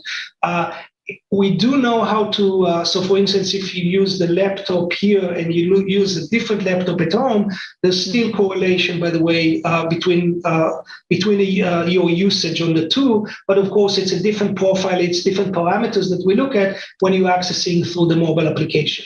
But we do have multiple profiles depending on your settings. Okay. All right. That's really interesting. So what types of benefits does behavioral biometrics provide that, say, regular biometrics don't, such as a fingerprint or a retina scan or something of that nature? So the main benefit of behavioral biometrics is it's continuous throughout the session. So you can ask for a behavioral biometrics, biometrics signal, again, as you said, retina, iris scan, face, and fingerprint at specific points in the session. But think what would be the user experience if for any new page that you open in an application or in the website, they'll ask you for face recognition again. Or so at the point that they ask you, let's say when you log in or when you do a transfer, that increases the security level of that session, because that's the point that, assuming that was not hacked and that can be hacked, but that's the point that those technologies identify that you are you. But then later, other tools, malware, or someone getting access to your device that is not you, etc., can take over and that's through remote access tools, through just hijacking the device, through finding an open device, etc. And then from then on, the device would be open, authenticated with, say, face recognition at the beginning, but then no continuous coverage. And behavioral biometrics looks at the whole session continuously, and we monitor the whole interaction. So at any given point, we can calculate what's the risk score that we give to that session based on everything we saw so far. Okay. All right. So if your software or your application does detect potential fraud, does it just shut it down, or does it log it and say, this is something that we need to kind of take a second look at, make sure that the user is who they're supposed to be? So basically, the way it works is that we keep that ongoing scoring of that session in terms of risk, and whenever that risk becomes more than what the bank set the threshold to be, we notify the bank through kind of an API call, so directly to the bank saying this session that we're monitoring, there's something risky going on there, again, based on their settings, and then they will decide what to do with this. They can reject, they can end the transaction. I mean, there are cases that you would want to try some transfer when you go to your bank just go immediately. Some transfer are being stopped for a banker review. So they have teams to review that, and they basically decide what to do with based on our risk element.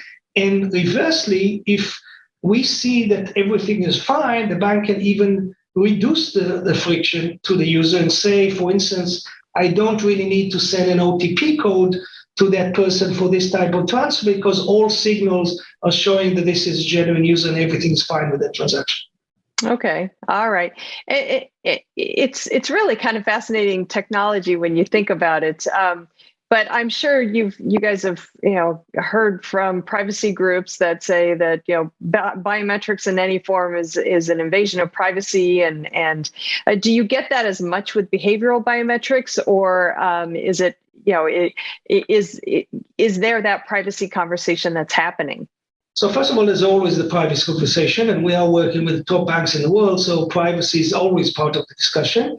The benefit that we have is that behavioral biometrics is not like, it's a technology that allows us to compare the behavior in this session versus the previous sessions, but it's not that we can look at behavior in a given session and pinpoint the one person in the millions of the banks. It's not like fingerprint. It's not like iris. It doesn't identify the user. It just it's a measure whether the behavior is similar to previous behavior. So it's a weaker biometric signal than the fingerprint, etc. And then the privacy is kind of way less concerned with this. It's not considered strong biometric signal. It's a behavioral biometrics part of biometrics, but it's not considered as strong as fingerprint. Okay. So financial institutions, financial services is obviously a very highly regulated industry. So are there any particular regulations that you guys need to be mindful of regarding your technology and the use specifically in financial services? Sure. So basically, every regulation you could think of, of course, the GDPR and all the different versions of GDPR. And GDPR defines private information to be even information that we would not consider private. So some of the device capabilities that I have or IP address are considered PII. So we are considered PII information, but the fact that we never collect the actual information that you type, and we don't know, we don't have any idea of the user. I mean, it's just a unique number, kind of random number between us and the bank to identify the user ID. We don't really sit on private information the way we would describe that. Having said that, in terms of protection and everything and regulations, we are under GDPR and all the other regulations. So I'm thinking about biometrics and just the adoption of biometrics over the last 10 years or so. It was very rocky at the beginning. I think a lot of people were very, very scared to have that information kind of sitting out there. But do you think that adoption of biometrics has increased over the last, including behavioral biometrics, that's increased and the people's comfort levels are more amenable to using biometrics, whether it's behavioral biometrics or standard biometrics, and kind of where do you see the space going? So behavioral biometrics, we don't see a pushback on the usage because it's, even though it's under the GDPR and under it's not considered, or it's not viewed as invasion of privacy the way we would look at that, again, because it doesn't allow us to identify, and the fact that we kind of have a model for how quickly you type doesn't feel to people like that's a huge invasion to their privacy. Okay, so we are not seeing any pushback on the usage of behavioral biometrics, and the fact that this is completely passive and there's no interface to the users, there are no these annoying steps in of again, either OTP or popping up this fingerprint, etc. That makes it even more easy, because this is kind of someone that looks and say, yeah, that behaves like previous sessions, but without really having too deep biometric information about you. We're seeing this taking more and more interest with the emergence of, you talk about where I see this going. If you look at the fraud landscape over the last 5-6 years and kind of the evolution of fraud, as banks got better and better protection, and they were looking at where you're coming from, what type of transaction you're making, transaction metadata, device, location, etc., and put those defenses, and those defenses are pretty much standard with the top banks. Fraud went back to scams.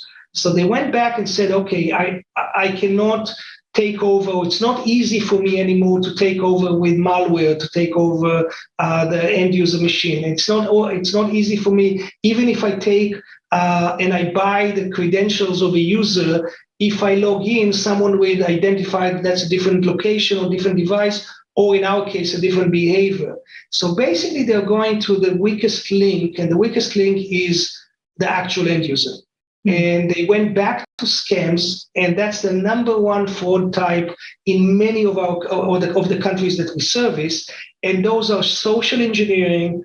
And whenever we hear about those stories, we always say this can never happen to me, can happen to everyone. I mean, these guys are smart, they're creative, they know psychology, they can fool everyone to do. And in the UK alone, last year, the first half of the year, 2021, was 750 million pounds stolen from accounts by scam alone. Okay, wow.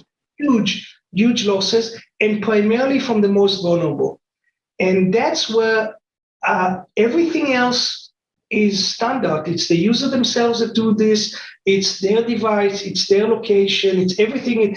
And we are still able to identify that even though it's the user that does the action, they are acting under the influence of someone else. Okay?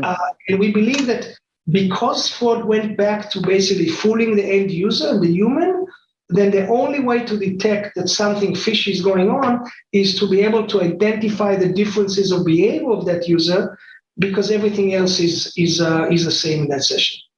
Interesting. Wow, it sounds like such great technology, and financial services seems to be the perfect niche. Do you see other verticals that might be appropriate for behavioral biometrics?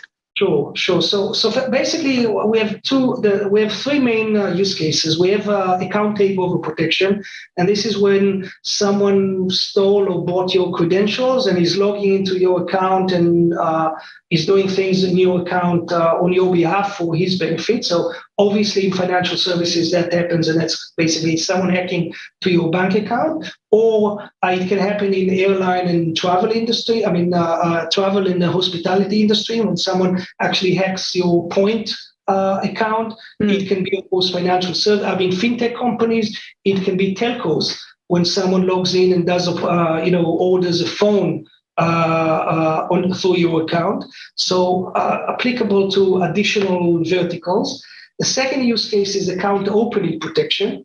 That's actually when you submit an application for a credit card. American Express is a customer, for instance. They also invested in a company. And we know when someone types an application for a credit card with American Express, we know to tell American Express whether we think this is a genuine user applying for a card or someone that stole the credentials. And we've never seen that user before, so we cannot compare that behavior, but still a behavior. When you type your own social security number, you type that continuously from long-term memory. If I stole your social security number and was applying on your behalf to a card that I would get, I would type that either in a chunky manner, or I would paste that to the form. You never pasted your social security to a form. Okay, so those are the type of hints that we get in behavior that differentiates. And this is, again, a use case that is applicable basically completely horizontally, not just for financial services. But we've definitely focused on just we have 500 banks, top banks in the world, that's our win zone, and we're focused on just servicing them as much as we can. Oh, that's great. That's great. Well, Gadi, thank you so much for walking me through behavioral biometrics in financial services and how you guys are kind of changing the game. I do appreciate it. Thank you very much. All right. All right, everybody, please stick around. We've got lots more Techstrong TV coming up, so stay tuned.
everybody. Happy Tuesday.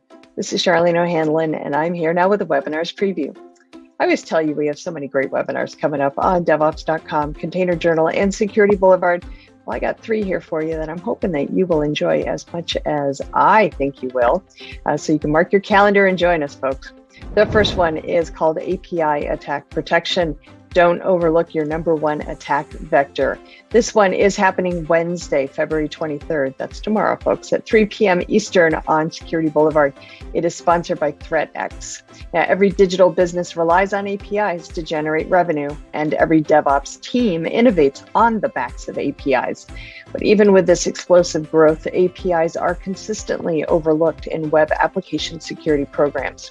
This webinar will cover the very type of attack methods used against APIs and introduce an attack-centric approach to API and web application security that provides some full visibility into API and web application traffic to identify and block bad behaviors to protect exposed vulnerabilities before damage can be done.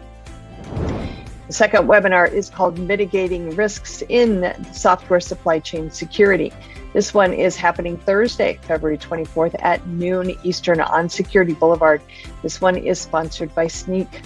Software supply chains are becoming increasingly complex due to the changes in how modern software is built.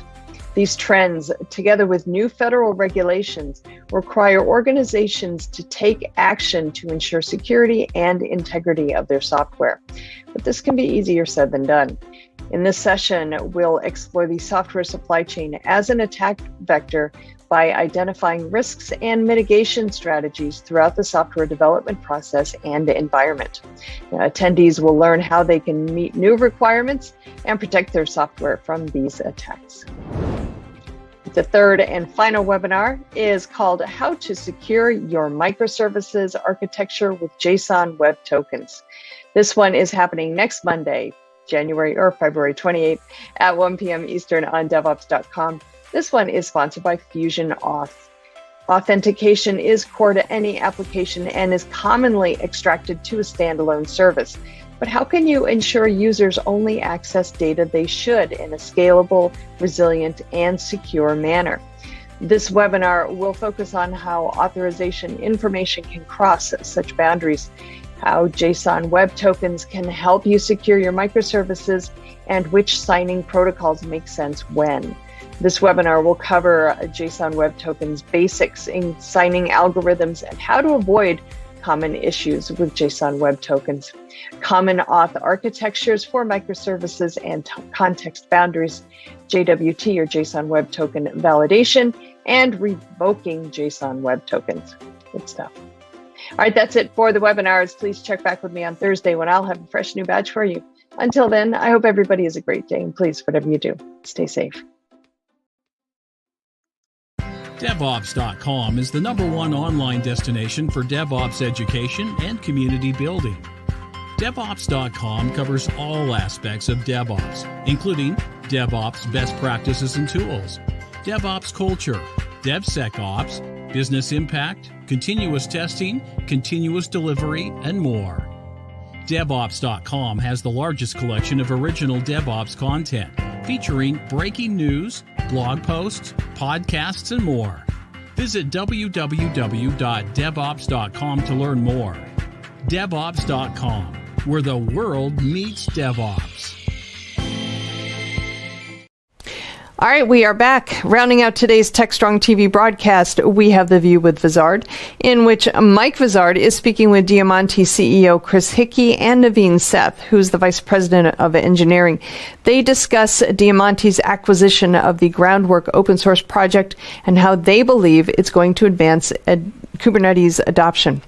Great topic, great conversation. Let's roll it now. This is Digital Anarchist.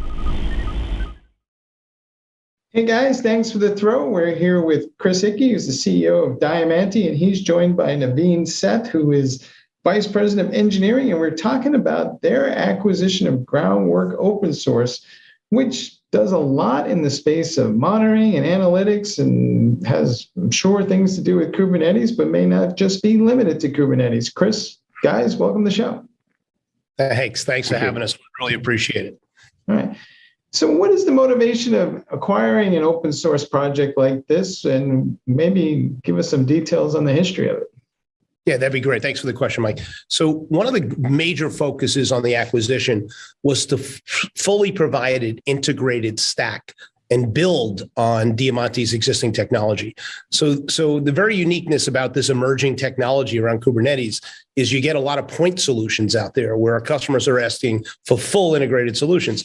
But as you know, Mike, probably better than anybody in technology, it starts with being really good at something. You're the Starbucks of coffee and you do it well, and then you try to grow it to be the Walmart of coffee, right? But that takes time. And then there's not a lot of emerging vendors out there in the technology space that can fully deploy it. So Diamante's vision from day one was, look, they saw Kubernetes as the backbone, right, into the data center, the transition from virtual clouds to containers and then containers to Kubernetes. The challenge with that transition was two things. One, that there was a lot of point solutions.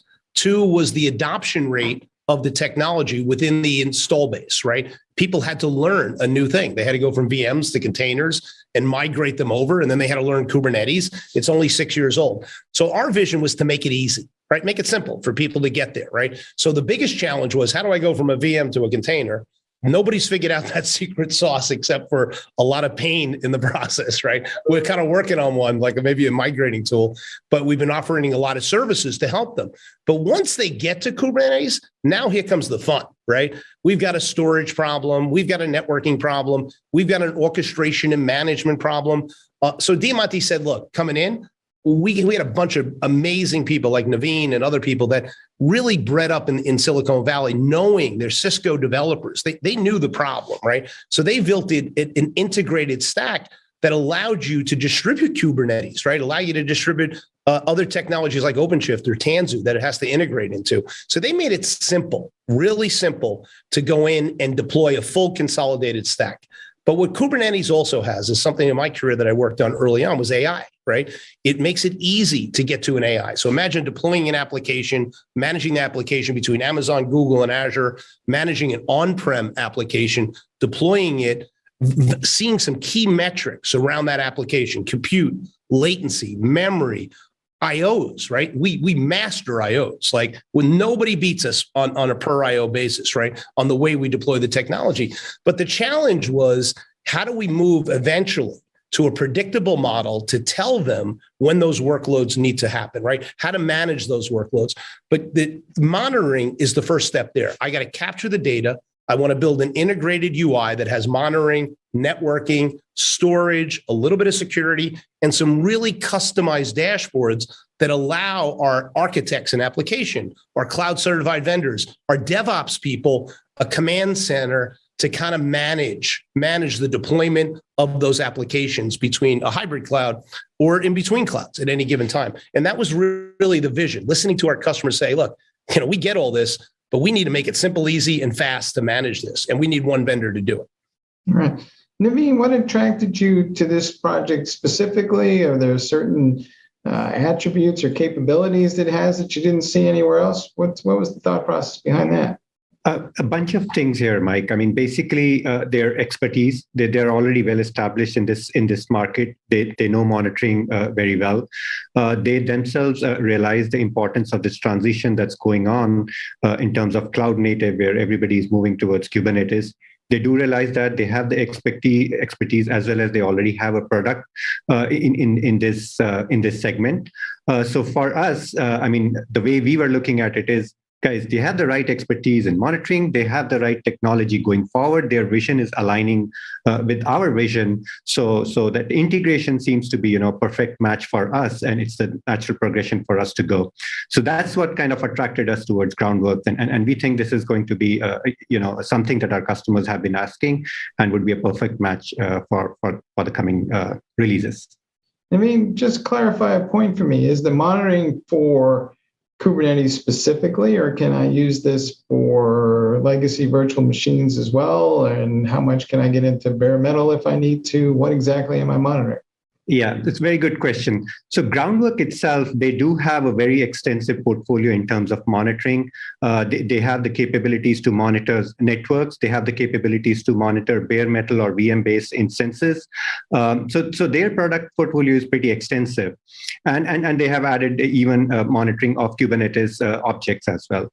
The way we are looking at is taking it into more customers, our customers also who are looking for extensive monitoring, but also we want to integrate with what Chris was alluding to, our Spectra, which is our multi-cluster management platform that extends from on-prem to the cloud. We want to integrate so that our customers can use it to know well in advance what kind of, are we running out of potential resources, or are we getting to the boundary where we may have to migrate applications from one cluster to another. So we want to kind of give that extensibility also to our customers. So the vision with Groundworks is twofold: continue to build on the product as well as integrate with Diamante's existing products. Chris, do you think we're getting to the point where the number of Kubernetes clusters is just going to be too complex for an IT team to manage on their own? And perhaps we've reached this moment in time where we do need AI, and it's not this kind of thing to be afraid of as much as it is just augmenting people that we don't have enough of. I tell you, it's a great question, but I'll tell you, after 35 years in the technology industry, Mike, when you talk about fear, fear, uncertainty, and doubt, people don't want to hear that their jobs are going away through AI. What they need to understand is we need more, right? It's the year of the resignation, right? I'm on phones with recruiters. People are changing jobs. There's such a demand for personnel. But when in this sector, I've never seen anything like the demand for Kubernetes developers, right? So it's tremendous, right? So AI has to help them eventually. And what I worry about now is we have this great technology, but to adopt that technology, there's a lack of expertise. So our customers are first saying, before AI, can you give me a services play? Can you get me something where we have full on-site certified Kubernetes developers, certified in OpenShift? I just did this whole training program for our developers internally, where we are now certifying them and paying them for certifications while they're here and giving them time during the week to do it, because there's such a lack of resources in this sector to help. So the first thing is, can we do a great services plan where we're helping them move those containers, moving them from virtualized machines to containers, helping them deploy, putting best practices together? That's one. Number two, our stack isn't ready yet for AI. Like, we need a full integrated stack. And to get AI, you need data that you allow to understand a pattern from. So the monitoring, to me, when the light bulb went off, I'm like, man, we got to collect a lot of data. And then we got to use that data to allow them to predict, or just allow them to track, right, what's going on in those Kubernetes clusters. So I think you'll see us evolve, but people use the word AI in our industry many years, and they overuse it. What they're really saying is, it's not AI, it's just giving you a bunch of information for you to make a play with. And that's okay. That's okay. But eventually, with the backbone of Kubernetes, it's set up for AI. It's set up for predictability. It's set up for understanding behaviors and patterns. That's what I think it's going to get interesting about a recommendation about an application, moving it to one cluster to another, right? Able to scale within those clusters, able to improve the quality of service within those IOs, but allow those DevOps people some help or assistance that they use. And I think that's where we're going to see it go. Chris, do you think that Kubernetes may be one of the most powerful platforms to come down the pike, but it's also the most complex? And yes, are people somewhat intimidated by that? And that's why we don't have enough talent, and then that slows adoption, and we have this kind of an endless egg cycle. So how are we going to break that cycle? It's going to come with time. I wish I tell you there's a magic button. I'm doing this 35 years, and I will tell you, here's some numbers for you that people say. We work with Amazon every day. We work with Google. We work with Azure, right? Amazon has 4.4 million customers, right? So people say, well, we're going to save you money on your Amazon bill because we have these improved IOs and the way we do storage is different. But it's not about that. It's about Amazon's challenge, Google and Azure, is I got 40 million businesses out there and only 4 million of them have a cloud. Like, we're in its infancy. Think about that. There's 4 million businesses that have a cloud, a hosting cloud, but there's 45 out there. Amazon's challenge is 96% of the people don't have an Amazon cloud. So the growth rate towards cloud is going to be off the charts like you've never seen before. What's going to inhibit that growth rate is everything you're talking about today, the people, the talent, and the technology. So how can Diamante make sure we can accelerate growth rates to make it easy to make that transition to a cloud, because the world is getting influx with data, right? That digital transformation is hitting everybody. And now these businesses today have to become technology companies. You've heard that talk left and right. And it was almost like listening to it is, how do we make it easy to do that, right? You're still going to have to be certified. You're still going to have to do it. But I think you'll see MSPs kick into this space where managed service providers will come in and they'll start helping and make that transition a lot easier between Kubernetes and the cloud providers, right? Whether it's on-prem or public or private clouds. I think you're going to see that adopt really quick over the next 3 to 5 years, but we're in its infancy right now. Naveen, do you think Kubernetes will drive this hybrid cloud that we've been talking about for so long? And as part of that, maybe will we see more bare metal instances of Kubernetes? Because right now, when I look around, everything's still running on a VM. Yeah, absolutely. So, Mike, I mean, we did kind of see this transition happening over a period of time. So even if you look back at Diamante's history, right, if you really want to solve the problem that are going to be introduced as you increase the density of applications, especially when you are containerizing them, you need to remove the I/O bottlenecks as well, right? If you just ignore the I/O bottlenecks, especially on the network and storage, you're basically at a point where, you know, you have increased the number of cars 10 times on a freeway, but you don't have enough lanes, you don't have any discipline in terms of that. And that's where Diamante's vision was. So we started off with solving the storage and networking problem by ensuring, you know, there are enough lanes, as well as there's the right kind of discipline in terms of the performance tiers that we introduce for applications, right? Along the way came Kubernetes, and we had to simplify this whole orchestration and setting up Kubernetes clusters. Again, this is all I'm talking in terms of bare metal, where we introduced our Ultima accelerator cards that offloaded the storage and networking. So we started with the harder problem, solving the harder problem first, and then we started, you know, kind of continue to build on it. Now, with over a period of time, so we have a very mature on-prem private cloud product already. It's bare metal. It gives you, you know, the kind of performance that you normally don't expect in this class of products at this point of time. We are talking about, you know, less than 200 microseconds latencies for storage, very high bandwidth network with predictable performance, guaranteed QoS. We already have that. Now we are basically extending that IP for VM instances, as well as, you know, for cloud infrastructure. So that's where our portfolio is extending. And yes, we do see that private clouds are going to be there. They do have overall impact in terms of TCO, but we also realize that, you know, it's always going to be a hybrid mix. There is going to be cloud play, there's going to be private cloud play, and we are through our Spectra product basically ensuring that, you know, we do let the IT architects, IT admins manage that infrastructure in a very seamless and a convenient way. All right. Hey, Chris, what is your best advice to folks? I mean, some folks are just getting started. Other folks are a little bit further down the path, but I'm sure they're encountering issues. What exactly have you seen customers do that kind of got them over the hump faster and maybe could be of help to others? Yeah, that's a great question.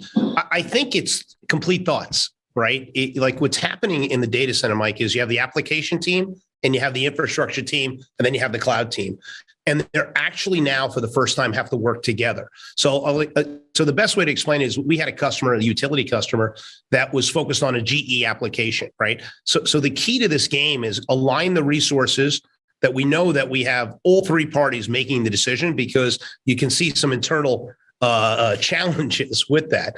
Number one is test it, right? 3 nodes, right? Come out with 3 nodes. Make sure it's hitting what you need to happen, make the transformation simple, but then buy services with it, right? And I think services will help them just for the fact that whether it's a training program, like we're doing a lot of online training now, PD training. So you want to make sure the vendor you choose is not one startup that wants to get bought, that the person that's here for the longer play that's saying, hey, look, I don't really care if you buy the product. I care if it's successfully deployed on that first cluster, right? I'm here about deployment. I'm not here about purchase, because when you deploy it correctly, it'll naturally expand within the data center. Every application will start moving if they see those results. So this is going to be like a long POC in the first year. Let's get it right. Let's work out the kinks. Let's model it. So it's like a 2-year play. It's not a big deal that you're going to close. It's going to be test it, put that first 3 nodes in, make it work, get the application infrastructure and cloud team in play, set it up perfectly on that application, show the results, and then scale it and use a vendor that knows services, and definitely need a vendor that is here for the long term, that wants to make sure that you're standardizing on us, that it's a training program, that we're all working towards the same common goal. So many hit and runs out there, Mike, where people are just selling, running, chasing a number. I'm comping my guys on whether the thing is deployed and how many QBRs we do a quarter to make sure that we're living up to everything we committed to. All right, guys, it's all about reducing the friction at the end of the day. Hey, thanks for being on the show. Thanks, Mike. Appreciate it. Thank you for having us. A pleasure. Thank you. Good luck. Bye. All right, back to you guys in the studio. Thanks.